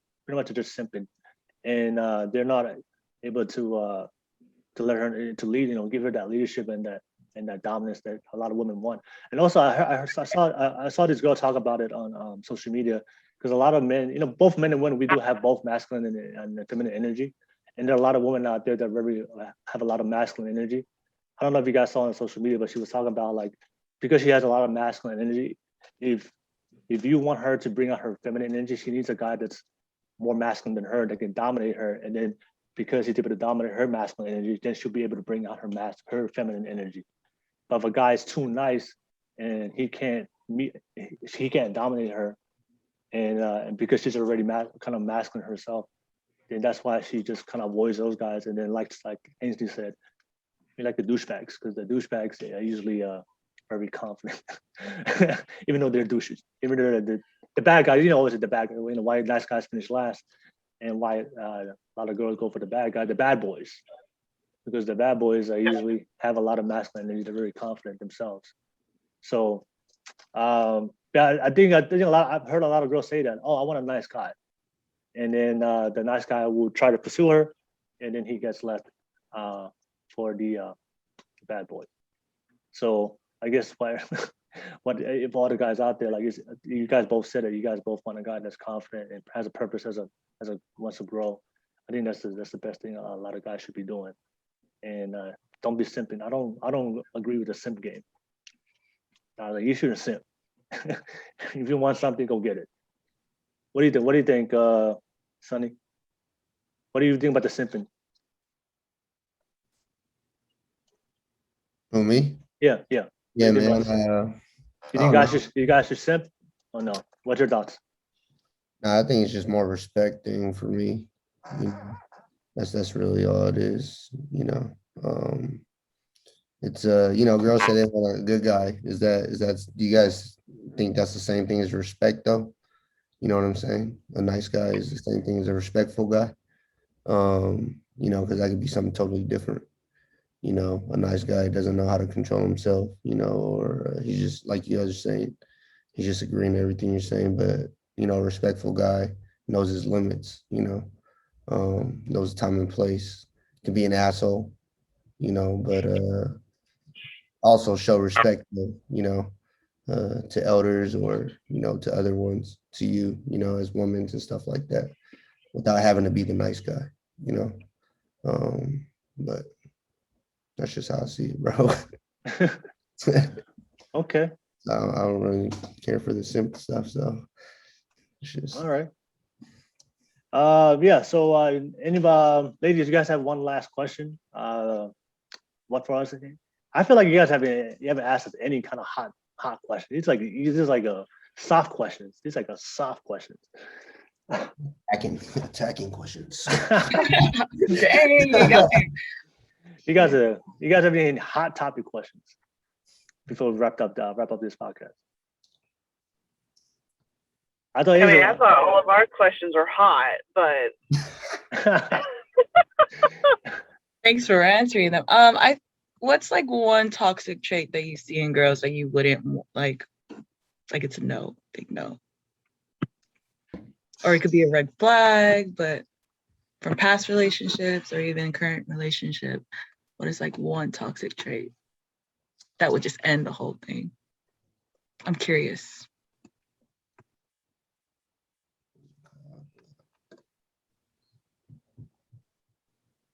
I'll answer while you're listening.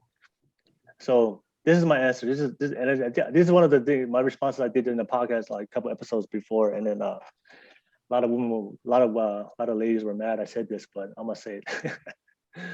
Because I think there's a lot of men are think like this, but they're afraid to say it in public. But for me, one of the most, I won't say toxic, I'm gonna say one of the most unattractive things for me is women who exert a lot of masculine energy, and they don't allow the man to be the man, and they want to be the man in the relationship. I feel like there's a lot of women out there that are very masculine, and they don't allow the man to be the man. So women out there, I see a lot of women who are very independent, And I have nothing wrong with independency, but I'm just saying there's a lot of women out there like, I want to be independent. I don't need a man. You know, they have that energy, like, I don't need a man, you know, and then they wonder why a lot of guys are not attracted to them. You know, if you are putting the energy out there that you don't need a man and that you have to serve, like you have to serve, like he has to meet you, like he has to meet you, or that you're trying to be the dominant one in the relationship. A lot of guys, like I told you guys before, I believe that there are something called gender roles in a relationship, that the man has to be the man and the woman has to be a woman. It doesn't mean that one is better than the other. I'm not saying women are better than men or men are better than women. I'm saying is, you know, in a relationship, the guy has to be that masculine man and have that masculine energy, and the woman has to be that feminine and give that feminine energy for it to work. And I just see a lot of women out there that want to be the guy. They want to be the guy to act like guys, to talk like guys, and they try to put men down, make them feel less, and they wonder why a lot of guys are not. And a lot of these women are beautiful too. These are women that are gorgeous. I see all these women are very gorgeous, but they have a lot of masculine energy.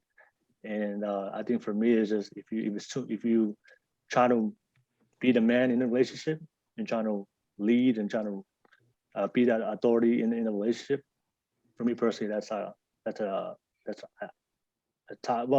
unattractive trait. Because I do believe for a guy, the guy has to feel like he's the guy in the relationship for it to work out long term. And if you're a woman out there that's trying to be the guy in the relationship, and I feel like it's not gonna work out. But that's my answer. What are you saying? Mine is a narcissistic person, narcissism. You know, somebody that just doesn't care to listen, you know, or understand, you know, always think that they're always right or they're the victim of something, you know. That's a lot of the major things that I dealt with. And once I felt that, you know, it's just like, all right, we're done. You know what I'm saying? Ain't got time for it. You know, I'm a big believer in communication as well, you know. So if they can't communicate or they just see their tunnel vision with everything, you know, then they're not open-minded to like solving a problem. You know, there's many solutions to one problem. You just got to find the one that fits you. You know what I'm saying? So that's just what I dealt with a lot of females lately, is the narcissistic. So a lot of, you know, inner issues that they have and they try to put it on you. I'm like, yo, it's not my problem. You know, I'm here to support you, but it's not my problem, you know? But yeah, that's really a big turnoff right there. Okay. Do you guys have any responses to anything we both said? No, not on my No? end. Okay. All right. Sonny, do you have any hot topic questions for them? Man, Yeah. hot topic questions. Okay, yeah. Wait. Can I have one real quick? Yeah, go ahead. Boobs or butt? Man, I'm both, you know? For real. I'm really both. But if I had to pick one, yeah, I'll probably have to say a butt, you know? Let's figure that Will's been egging us to get spicy, so here we go. I Okay. say that because of the figure, you know what I'm saying? You know, I would like my lady to look right in a dress or whatnot, you know. If she had a bigger tits than her ass, you know what I'm saying? It's just make her do a handstand and, you know. But no, I'm definitely more of an ass man than, you know, a girl with a big chest. So Oh yeah. I'm just the same bandwagon as Sir Mix-a-Lot. You know, I like big butts. I like big butts, and I cannot lie. No, yeah, for me, yeah. I mean, if you ask me to pick one or the eater, I would definitely go with big booty. A big booty. There you go, ladies. We got men that like that booty. for real. I got TikTok videos of y'all twerking on the live. You know, Oh, here right for now, it. show us what you got. Right in with those twerk videos. Okay. I got a cool question for everybody. This is a nice one. So, would you rather date a guy or girl with a nice body but ugly face, or pretty face, but the body is, it's not looking that good? What would you Pretty prefer? face. Yeah, Because I'm like fine. Sunny said, we could reshape our bodies. All Yeah. my kids could come out looking good. Yep. Oh, so all you guys will pick pretty face. Yo, Yeah, I would too. I would too. that's kind of fucked up though, you know. Hey, I we can don't work have our with it. best body Well, yet. people got good hearts, you know what I'm saying? You guys are fucked up. I just want to be able to turn, when we're sleeping, just turn and look at her and be proud, be proud of her, I don't. As long as she's pleasing to me. Sorry, Sunny. I know you had a question. What's up? I have a question? I ain't got no question. You said you had a spicy question. Yeah, you had a spicy question. Okay. Oh, Damn, did I? Man, Yeah, I'm over here thinking. the whole boobs and butt question just threw him off. Yeah, that threw me all the way off. oh, you know? I got a super spicy question. I hope you guys are ready for this one, because this got me in hot seat last time. But I'm interested to hear your thoughts. So ladies, for the guy that you're dating, right? Does his body count matter to you? Yes, in the sense of disease. Like, you better get checked. Yeah. No. So I'll give you some context. So this guy, no, like I'm saying, outside of like he doesn't have no disease, and put that to the side. I'm just saying, he has a high body count, but like I said, he has no disease, but he wants to be with you. But he's everything he has the traits you look for. He has the height you look for. He has everything. He has everything. He's a freak, like you guys said. He's a freak. Obviously, he's a freak because he has a high body count. But like I said, he has everything you look for. But you just found out that he has a high body count, extremely high body count. But is that gonna influence your decision to be with him? But he has everything you look for. I'll be real. I have had like a semi crush on this one guy, and he told me his body count. He doesn't know I have a crush on him. Yeah. Till tonight. He doesn't even know I'm talking about him. I have crushes on different men, but this is one that comes to mind. But he told me his body count when we were just like having a cash conversation. And honestly, if he was like, "Hey, Aynsley, I want to take you out," it wouldn't matter to me. Like, because he was honest with me. He was straight up, like, Okay. no bars hold. Like, it doesn't, I mean, I don't know. It doesn't really matter as long as you're clean. And, back in the day, in the Victorian era, if not earlier or whatever, if a guy had a body count, I mean, he had experience, so he'll be able to teach me many things. So as long as like it goes vice versa. Because here's what I hate. I hate where guys are like, "Oh, I have a high body count," and they're like, "Ooh, he has experience." Girl has a high body count and she's a hoe. Oh yeah. So like, as long as we're keeping the same sentiment, I'm fine with that. But if you're gonna turn the tables and be like, "Oh, she a hoe because she has a high body count," my homeboy has a high body count and he's praised for it. We're not standing for that, because that just means he's a hoe as well. So there we have it. Okay. Moliane, what about you? Does he? There's a same question. He has everything you look for, but he has a high body count. Is that going to influence your decision to be with him? For me personally, I would say no. It wouldn't matter in the sense of, I don't know, men, I feel like they just have sex to have sex. It doesn't, no connection. They could do it, done. Girls, if we petty, it's revenge. Like, trust and believe.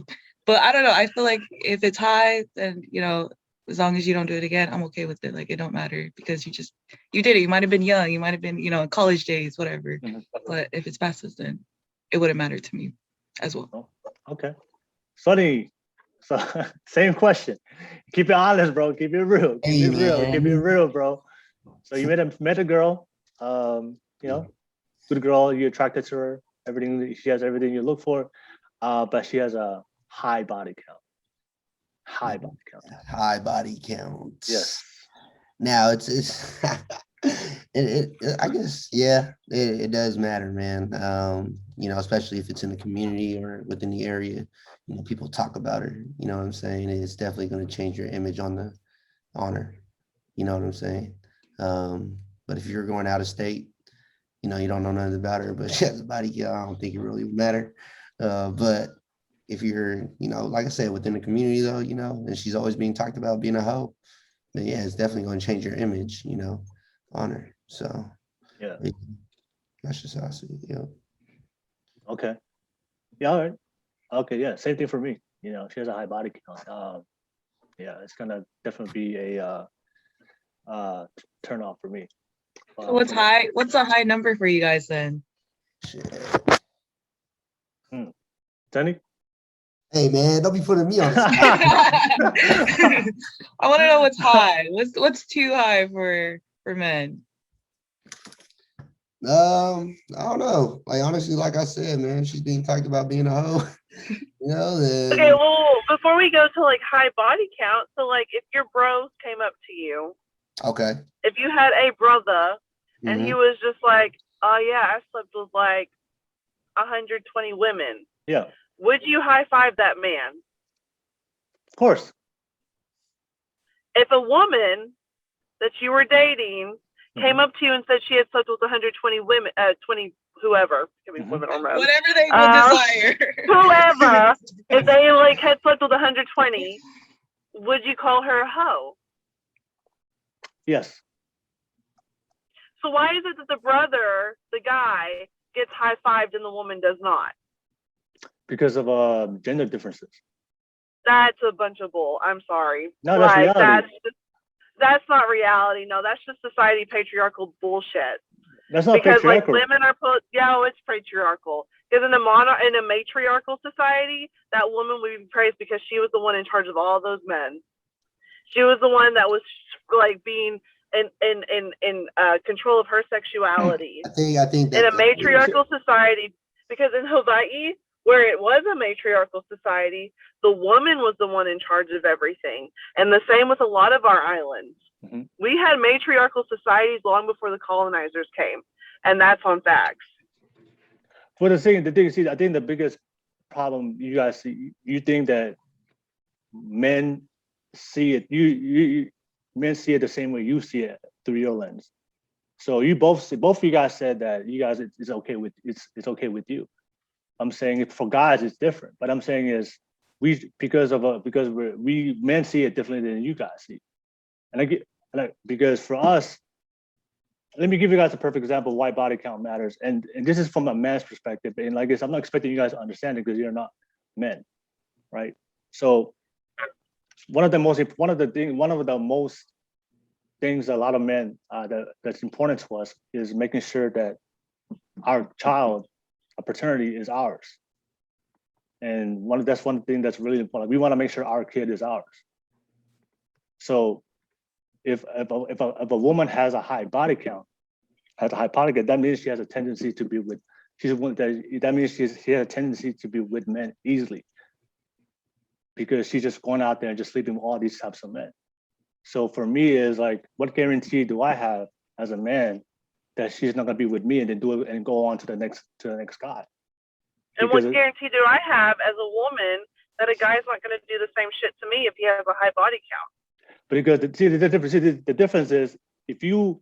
There's no difference. I swear. I promise you. But let me finish my point. So if you met a guy that the man of your dreams, right, and he has a baby with you, right, then you know as a woman that's your baby, because as a woman you know whose baby it is and who's the father is, because you guys are having the baby. For men, we don't know if it's our baby. We have to trust you. There's no way for me to know if that's my baby. We just have to trust you, because a woman can have sex with a random dude and just say that it's yours, and a man will never know and raise that kid on his own, and that's not his. Yeah. Yeah, of course that could happen. Yeah. But we're talking about like, that's an if. I'm saying right now, straight facts, down the line, no children involved at all. A man has a high body count, 120. We're just going to put 120. Yeah. Man has a high body count, 120. Woman has a body count, 120. Yeah. she a hoe in your eyes, he's high-fived. That is patriarchal society 101 right there. And that's on colonizer behavior 101. In any equalizing society, both of them should be equally whatever, either equally high-fived or equally seen as a hoe. And I'm not going to lie with you. Like, if I see a man who has 120 body count, honestly, I don't give two shits as long as he's clean. But at the same time, I'm not going to trust him sometimes because I may not get pregnant by him. How do I not know he has 100 other kids over there? And at the same time, if he does have those kids, and as long as he's being a true father to them, that's what I care about, because that's his integrity that's at stake. So, like, you know, like, Sonny, I hate to throw you, but you're the one that's the single father here. But if Sonny, you know, like, if I was to date him, I know he's a good dad. That's what I give a crap about. I don't care if his kids came from 3 different women. You know, I care that he's a good father and that he's going to be loyal to me. You know, so that's what I'm talking about. But in a patriarchal society, this is what I'm pointing out. A woman who is seen as having 120 body count, a man who is seen as having 120 body count, that man's going to be praised. The woman's going to be called a hoe and shamed because she can be seen to having children by whoever. Well, that man, you don't know. And I can point this out because I work, and I probably shouldn't be saying this because of where I work, but where I work, we are in association with a company who fires women for having sex outside of marriage because they got pregnant. Mm-hmm. But they're not firing the men who got having sex out of marriage because you can't see that they had sex out of marriage because they're not the ones getting pregnant. And that's where I'm getting passionate about, because women are getting discriminated because they are the ones that got pregnant. But homeboy could be sleeping with 5 different women, but is he getting fired? And no. That's a different issue. I'm just talking about the dynamics of a relationship. Yeah. That for a guy, it's unattractive to us if a woman has a high body count, and it's not because we're discriminating. It's just for us, paternity is important for us. Like I don't. Not pregnant. But I'm saying no. I'm just saying if she has a high body count, that means she was able to be easily accessed by any guy, but she was just sleeping with all these random guys.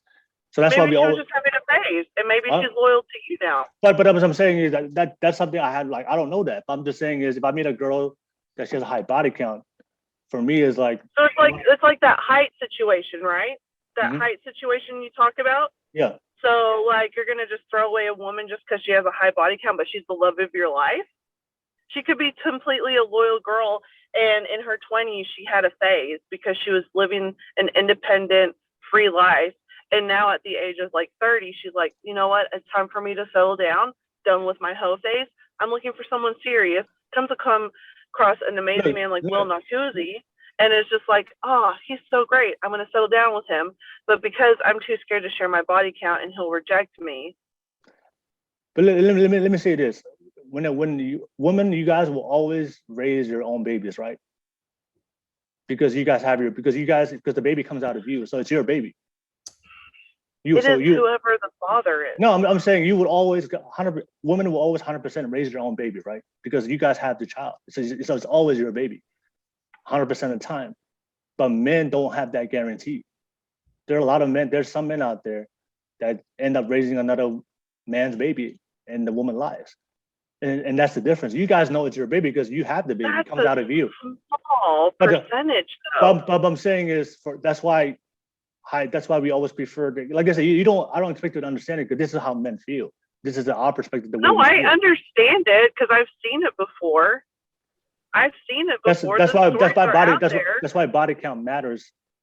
That's why body count doesn't matter for you, because if you get pregnant, it's your baby. Because it doesn't matter if he has a low body count, it doesn't matter if a high body count. If that's the man you choose to come and have sex with you, because you control access to sex, you guys choose who you want to have sex with. It doesn't matter if a guy has 0 body count or 100 body count. It's still your choice and it's still your baby. For men, it's not the same way. Even if I have sex with a woman, right? I can't guarantee that that's gonna be my baby. But that's what I'm saying. Small percentage. But what I'm saying is, like, she's not pregnant. She's Well, not all I pregnant know now. is If she has a high you body know, count, if she has a cheeky high body eyes, count, that means she's sleeping with a lot of guys. big ears, then we're not going to Maury. You know what I'm saying? You know what I'm saying? Yeah. Yeah, so I'm saying, yeah, so I'm saying is like, Or- if she has a high body count, that means she's constantly having sex. So when I meet her, I don't know when's the last time she had sex, or she's already pregnant. I don't know that. So I could have sex with her, and then maybe she's already pregnant from the last relationship. And like I told you guys before, one of the biggest fears a lot of guys have is finding out that that child is not ours. You will never have that fear because every baby you have is yours. You don't have that fear. But We have okay, that fear. let me pose this. If she has the child and she got pregnant before she met you, y'all fall in love, she has the baby, and yeah, you don't know. There are so many men out there raising children that aren't their own. But There's no woman out there raising kids that's not their own. Yes, the fuck there is. Sonny, if he was to marry somebody right now, that No, I'm woman saying- will be raising kids. That's No, I'm not her own. No, I'm saying is women will never raise kids on their own because every kid you have is yours. But every kid you have is yours because he comes from you. But for a guy, that can happen to us where the girl would tell us, hey, it's your baby, but it's not. He's saying if the woman was a stray off, you know what I'm saying? There's a percentage that, you know, but you guys guarantee. But it's Sonny, like, how do we, let me tell you, what is there again for men? Like, how do we know our baby is ours? Like, how do we, like I said, man, the baby got to come out with cheeky eyes, big ears, light skin. exactly. We know have to what I'm go. saying? We have to go off your word. Like for men, we can't get. I can't tell the woman I love, hey, let's take a paternity test because to her it's gonna make it feel like that I don't trust her. You know what I'm saying? I'm questioning her. Dog, that's what I just have a I said when I had question. my first kid. That's what I'm saying is, but I need the tests. Like, what I'm saying is, if you're with a yeah. woman, if you're with a girl that you love, we just have to trust you that it's ours. That's ours. We just have to trust it that's ours. But at the end of the day, from the man's perspective, there's no guarantee that's ours. But that's why, like I said, that's why a body count matters for us, because if she's having sex with all these guys, multiple partners, then like for me is like, okay, when was the last time she had sex when I made into a relationship? And for a lot of guys, our fear is paternity. I think that's a lot to do with insecurity too, though. You know what I'm saying? Trust issues, you know, just past experiences, you know, a lot of that has to do with that as well, with every individual. But I get what you're saying though. But let me ask you guys, ladies, a question. Like, if you both had a son, right? If you both had a son, and your son came home. Can I have a daughter? Can I have a daughter? Dang No, her. no. She's like, I want a girl. So no, so if you had a You have a son, child. if you had a son and the son came home, and he said, "Hey, mom, I have the two girls I like. I don't know which one to like, but I like." And he's asking you for your advice. And one of the girls has a low body count, and the other girl has a high body count. And this is your son. This is the son you love, and you want him to make sure he has a very productive and successful relationship. So he asked you for advice. Hey, mom, I met these two girls. I don't know who I like. I want to ask your opinion. Which one should I take? And one of them has low body count, and one of them has slept with every single person in town. Who do you advise your son to go with? Honestly, in the experience that I've had, I would ask him to bring both of those girls over for dinner. I'm saying everything's equal. I'm not gonna lie. Like, No.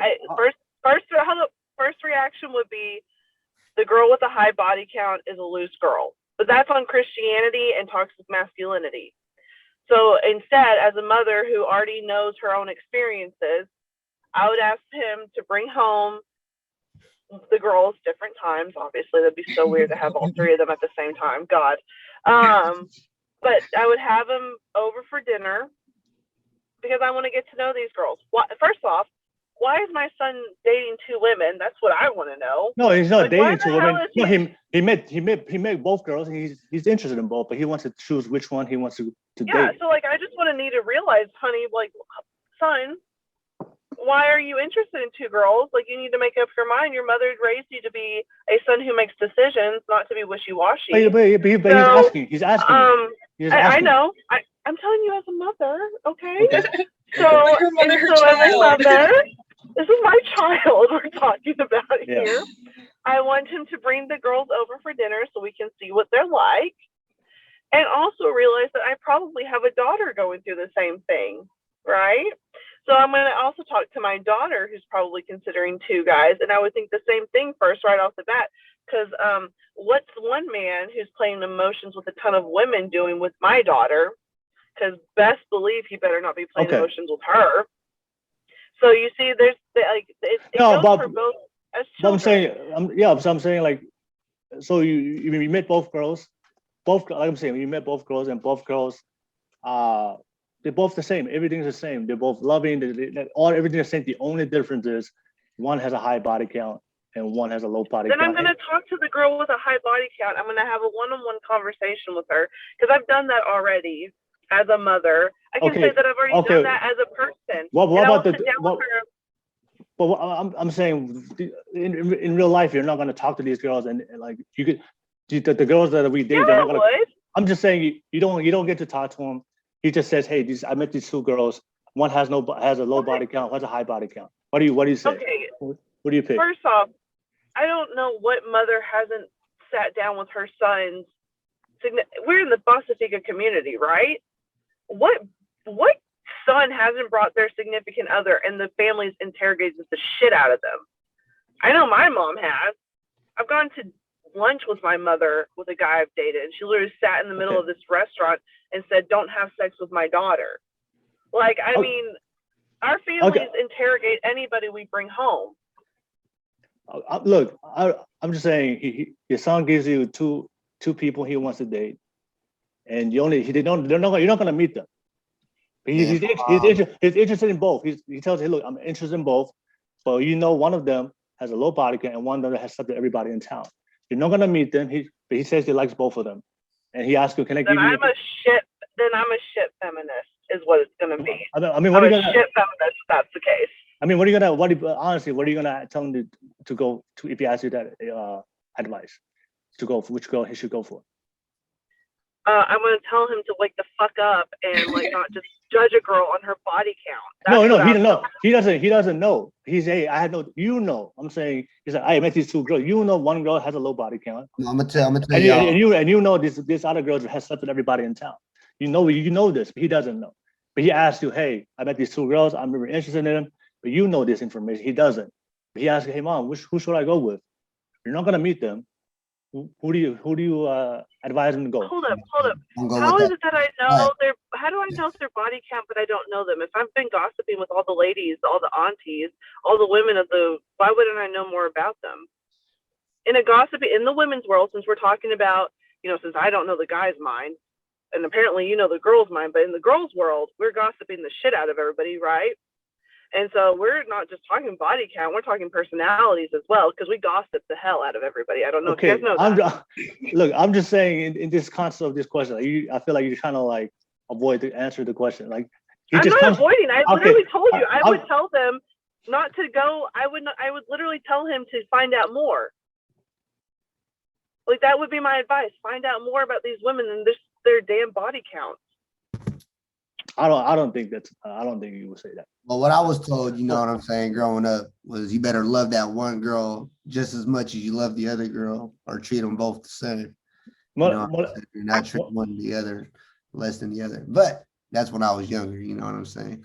But I get what you're saying, though, because majority of the time, if somebody knew that somebody was sleeping around more than the other chick, then they would probably want the nice girl more. You know what I'm saying? Just for image, they wouldn't want that shame. And you see that a lot, even with mothers, because, they care a lot about their kids, their son. It's just that mama's boy, you know what I'm saying? So they always want the best for them. And that's just how I see it. It's like, I don't want you to go with that slut. You're too good for her, son. You know what I'm saying? But majority, that's just how it usually is, though. Especially being around Islanders, with the moms, they're always trying to fight with the girl either way. trying to one up them, make them better, Yeah. or call them a slut anyways, and don't want them to be with their son. And I don't know if that's Yeah, and I found out that the nice girl is probably the bitchiest girl. That's my experience. And the girl that sleeps around, yeah, that's a phase. And at the end of the day, she's the most loyal girl in the pack. And she's the one that's going to do the most for the community, and the one that's actually going to go back to church, and the one that's going to do a ton of work. That's been my experience, because that was one of my best friends. Yeah, sure, she slept around and everything, but she's the one that's there. She is consistent. Talking about consistency, she's consistently there. She's loyal to her man to a T. The nice girl, on the other hand, the one going back behind everybody's backs. So yeah, I could tell my son to go for the nice girl, but in my experience, the nice girl's just a dragon in sheep's clothing. No, I'm saying they were both nice. I'm saying they're both nice girls. Interested, you just know that one has a high body and one doesn't, and he's just asking you, hey, what do you think is the best person I should go with? But I'll ask you, Moliane, like same question. If you had a son, he came home, he said, I know these two girls, I like them both. What do you think, Mom? But he doesn't know that one of them has a low body count and one of them has slept with everybody in town. Like, you're the mom, and he's asking you advice. Who would you advise him to go with? This is like a very complex this is a hot topic question. Obviously, yeah, but I would definitely just be like, I truly want to teach my children, create an environment of non-judgmental, and do a lot of learning and unlearning. But he doesn't know. I wouldn't tell him about the body count. I personally wouldn't. And I feel like whoever you choose, you love. Because I feel like regardless of my opinion and what I want best for my child, every parenting style is different, but what they choose, I support, or whatever their decision is. I feel, I will be like, you know what, whoever you choose, you want to love. No, but he's asking you for advice. He's like, can you advise me? Like, which one do you think I should go with? He respects your opinion. Then take them on a date. Who did you see? I'm not dating them. I'm not marrying. I feel like that's a very complex, because this is my child's person. I don't want to be forced them to marry this person or force them. Like, you choose what you love, but just know, like, I'm here to support. I'm not going to tell you anything, to be honest. I would recommend you to go to your father. Go talk to your dad. Go talk to your dad about that. But for me, I wouldn't tell them. Why? I know that, like, it is a mama's boy. There's different parenting styles, but I don't want them to judge women based on that kind of thing. Like, go get to know her first. No, he's not judging women because he doesn't know, but you know. Yeah, and I wouldn't want him to. He's asking you for your advice. He's asking, hey, can you let me, like, Mom, who do you think? Yeah, and then I'll ask questions and encourage him to go on dates and go talk to your dad about that. Make sure you're having all that safe stuff. No, he said he likes both. He likes both. He likes both, but he doesn't know that but their body count. But he said, oh, I like both these women, but one has a low and one has a high. Like, what would you advise him? He's asking, hey, Mom, who do you think I should go with? He's asking you for advice to pick one. What would you say? Pick whoever the hell makes you happy. That's the political avoiding the. That's an answer, though. That is an answer right there. I'm asking you to pick one. That's not avoiding the question. That is a severe answer. Like, a guy knows who he wants to date. Y'all just said it earlier tonight. Y'all said a guy, if he knows what he wants, he's gonna go after it. And if, as a mom, we say, you know what you want, go after it. Now, I think that you guys are avoiding, because I feel like a lot of women would say, about body count, but then if it comes to their own kids, they will actually do the same thing that men. Or they will actually tell their son, hey, no, you go with the girl with the low body count. But you don't want to say this in public, because you guys are gonna get shamed, but you guys are gonna get backlash. No, I think if you guys will keep it real, with a lot of mothers. I'm keeping it real. You're the one that's avoiding the patriarchal thing in this. They will tell their son that, but they'll say something when their son's not around. You know what I'm saying? I'm telling you something. Once that girl pisses you off, it'll be like, oh, she's a slut. You know what I'm saying? Like, just a little backfire. But they will tell their son to, do what makes you happy. That's something that you really hear, though, coming from a lot of mothers, though, just to make their son happy, because they don't want to disappoint their sons. And I see that a lot. So I don't, Sonny, what were you saying? Same question, like the same predicament. Your son comes up to you, hey, I see these two girls, and Dad, who I should go with? Who do you tell him to go with? It'll probably be a different situation if you told me that, you know, he had a stripper and then he had some other chick, you know, like a teacher, you know, because I would be like, yo, you gotta think long term, you know. But the whole body count thing is, I don't know, man. It's I don't know. Like you said, it's all personal experiences. You know what I'm saying? I can't really, you Yeah. know. So that's a tough question. Yeah. So what I'm saying, I mean, I don't disagree with the shaming part. Like, I don't think we should shame people for their body count. I don't think we should think they have less value or disrespect if I have a high body count. All I'm saying is when it comes to mate selection for both men and women, we see it differently. So for a lot of guys, for majority of the guys, when they see a girl that has a high body count, it's not that doesn't mean he's gonna treat her bad or disrespect. I know I have a lot of groups. I have a lot of friends myself that have high body counts. I respect and value them just as equal. But I'm just saying is when it comes to the dating market and the gender differences between how men and women, the way they see relationships and the way we attract to each other, which is very different based on our biology. For you guys, like both of you guys said that it didn't matter to you, and both me and him said it does matter to us. So it's not about that we devalue. We just have different differences of how we see things, especially when it comes, like you guys mentioned before. You guys wanted to date up. You guys want a guy that had the growth, want a guy that give you that stability. For guys, we are comfortable dating down. So we have gender differences in what we're attracted to, and I think, like I said, when it comes to body count, that's the confusion. A lot of women say, "Oh, if I can do it, you should do it." But the thing is, that's what gender differences are. There's reality is there's double standards. It's just how it is because we're different. So, but I've talked to a lot of women. They would tell me in public they will say the same things that you guys said, but in private, they told me, you know what? I couldn't say that in public. I didn't want to say that in public in front of everybody. I didn't want that backlash. But in private, when I talk to these women, they would say a lot of them would say it privately, but I don't know say who they were, but they would say if it came to their kids, they would definitely. These are women. These are not men. These are women themselves. They would say they would advise their own son to go with a girl that has a less body count, but they wouldn't say that. Well, I will publicly say and privately say to all you people, it is the 21st motherfucking century. A lot of us have moved forward with our mindset, and we will want to get to know the person. And that's where we are, publicly and privately, if you ask me. And the reason being is because many of us have been there. We've had the friends who are the hoes. We've had the friends who have the high body count. And they're our best friends. And like, am I going to go back and be like, oh my God, my best friend's a hoe? No, I'm not going to do that to her. And also, like, we would be bad feminists for doing that. And I know in the Polynesian community, feminists are such a bad thing. Like, we don't want the women to move forward. God bless Fiame, who's now becoming the first woman PM in Samoa, is being blocked right now.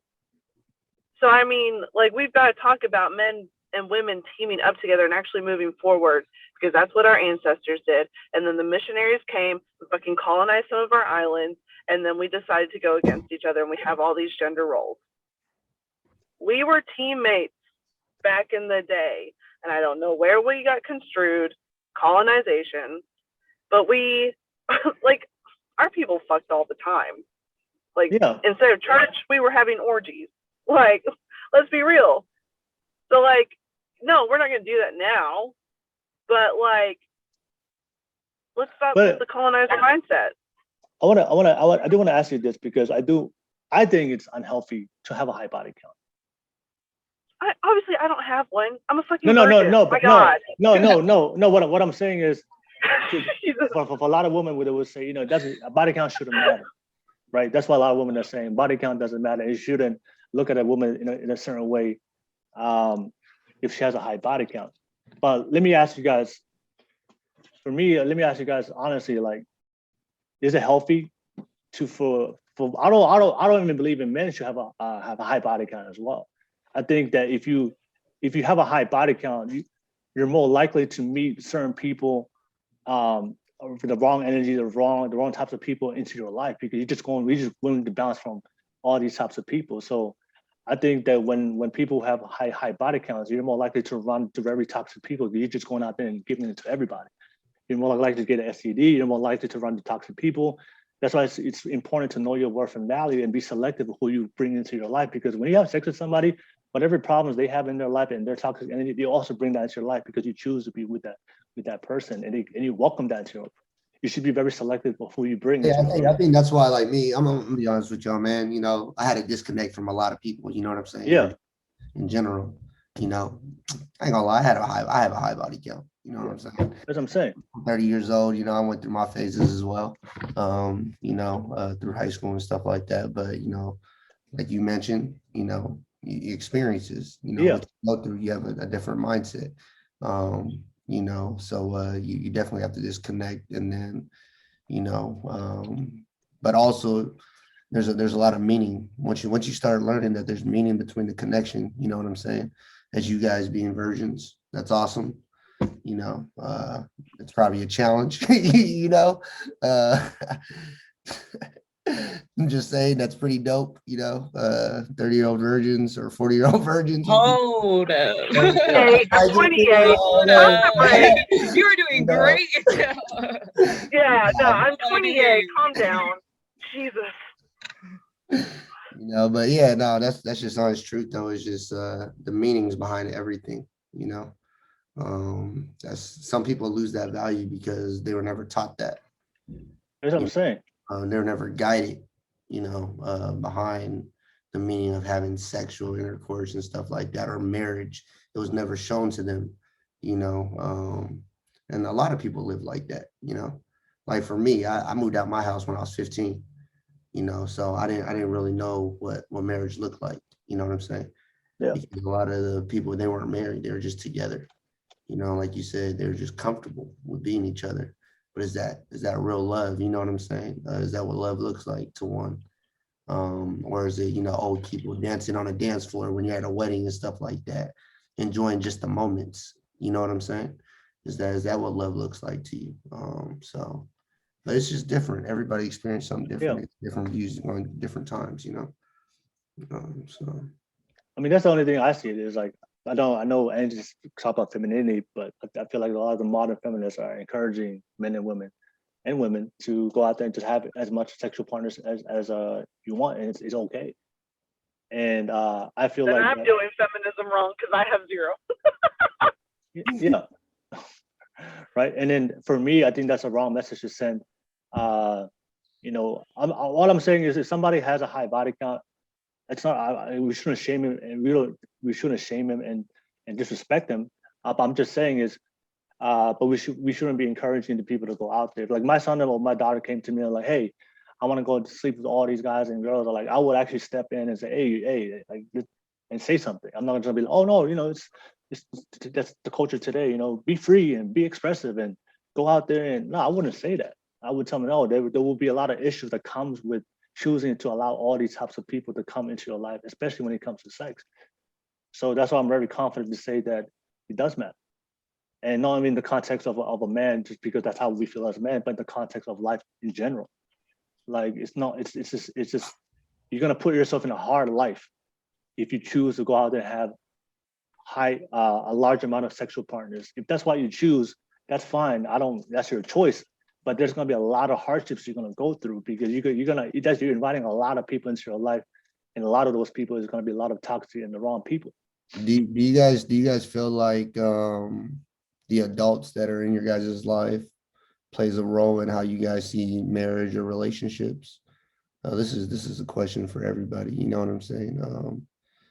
Yeah. No, like I said, yeah. So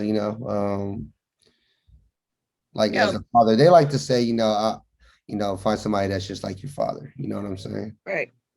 For me, of course, obviously my major is to get a bachelor's in marriage and family, and I study a lot of divorce, a lot of, child family, because my goal is to be a high school guidance counselor And I feel like that's the most in the youth is like, they don't have that guidance. And I hope they do have that person that's non-judgmental, especially because I'm from Long Beach, you know, it's all about the gains. Are you working hard or you try to get out? And I just really do hope, like, especially in the poly community, that we educate ourselves in certain topics with the family, you know.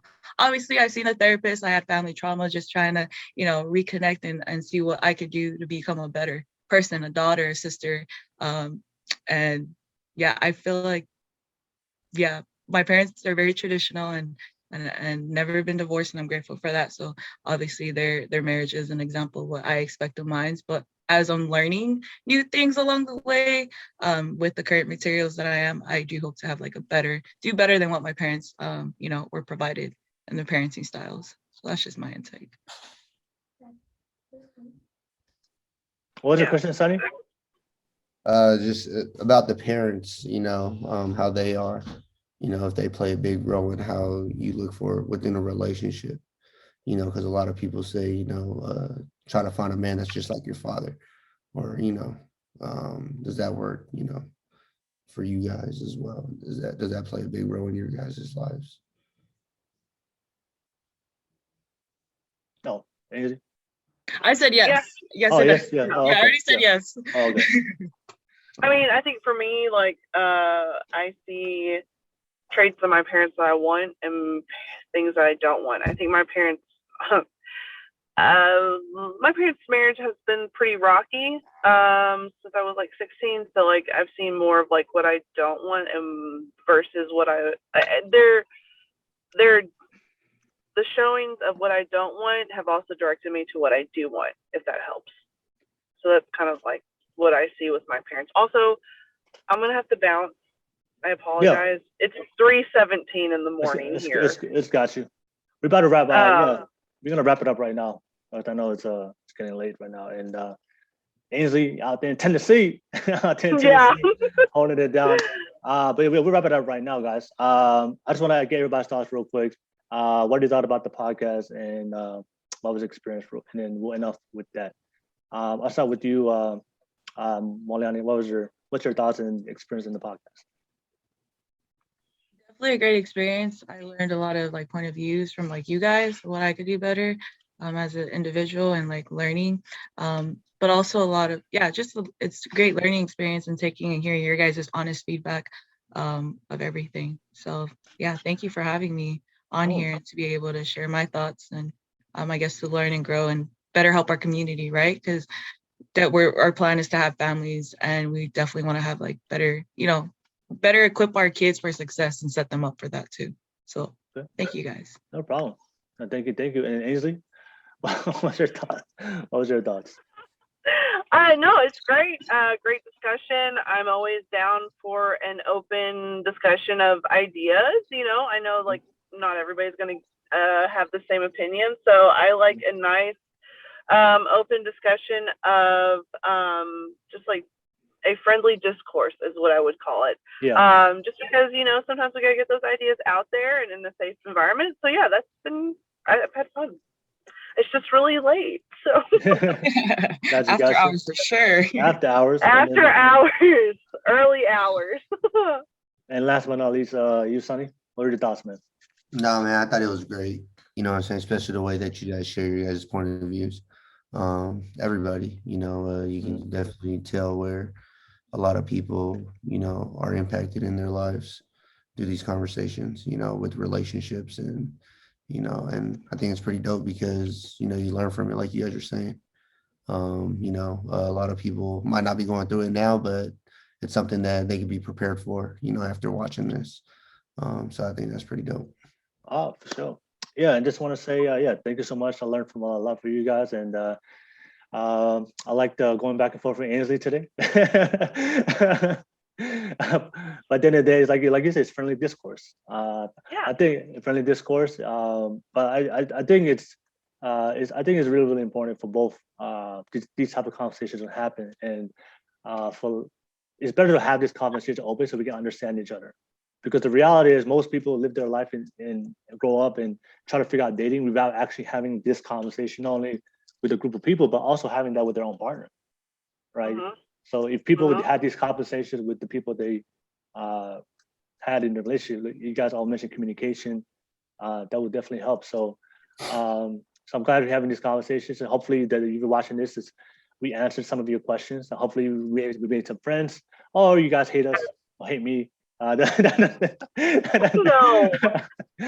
Regardless, we love you guys, and hope you guys always support the content and support all these guys, all these beautiful ladies and gentlemen. I know I'll put their social media info below. Follow them, check it out. I think from everybody, everybody's single. So if any guys and girls out there that want to hit them up, hey, everybody says they're single. They're looking for somebody. So, but yeah, I'm just thank you guys for being on here. But yeah, guys, see you guys next time. I'm about to close the podcast, and peace.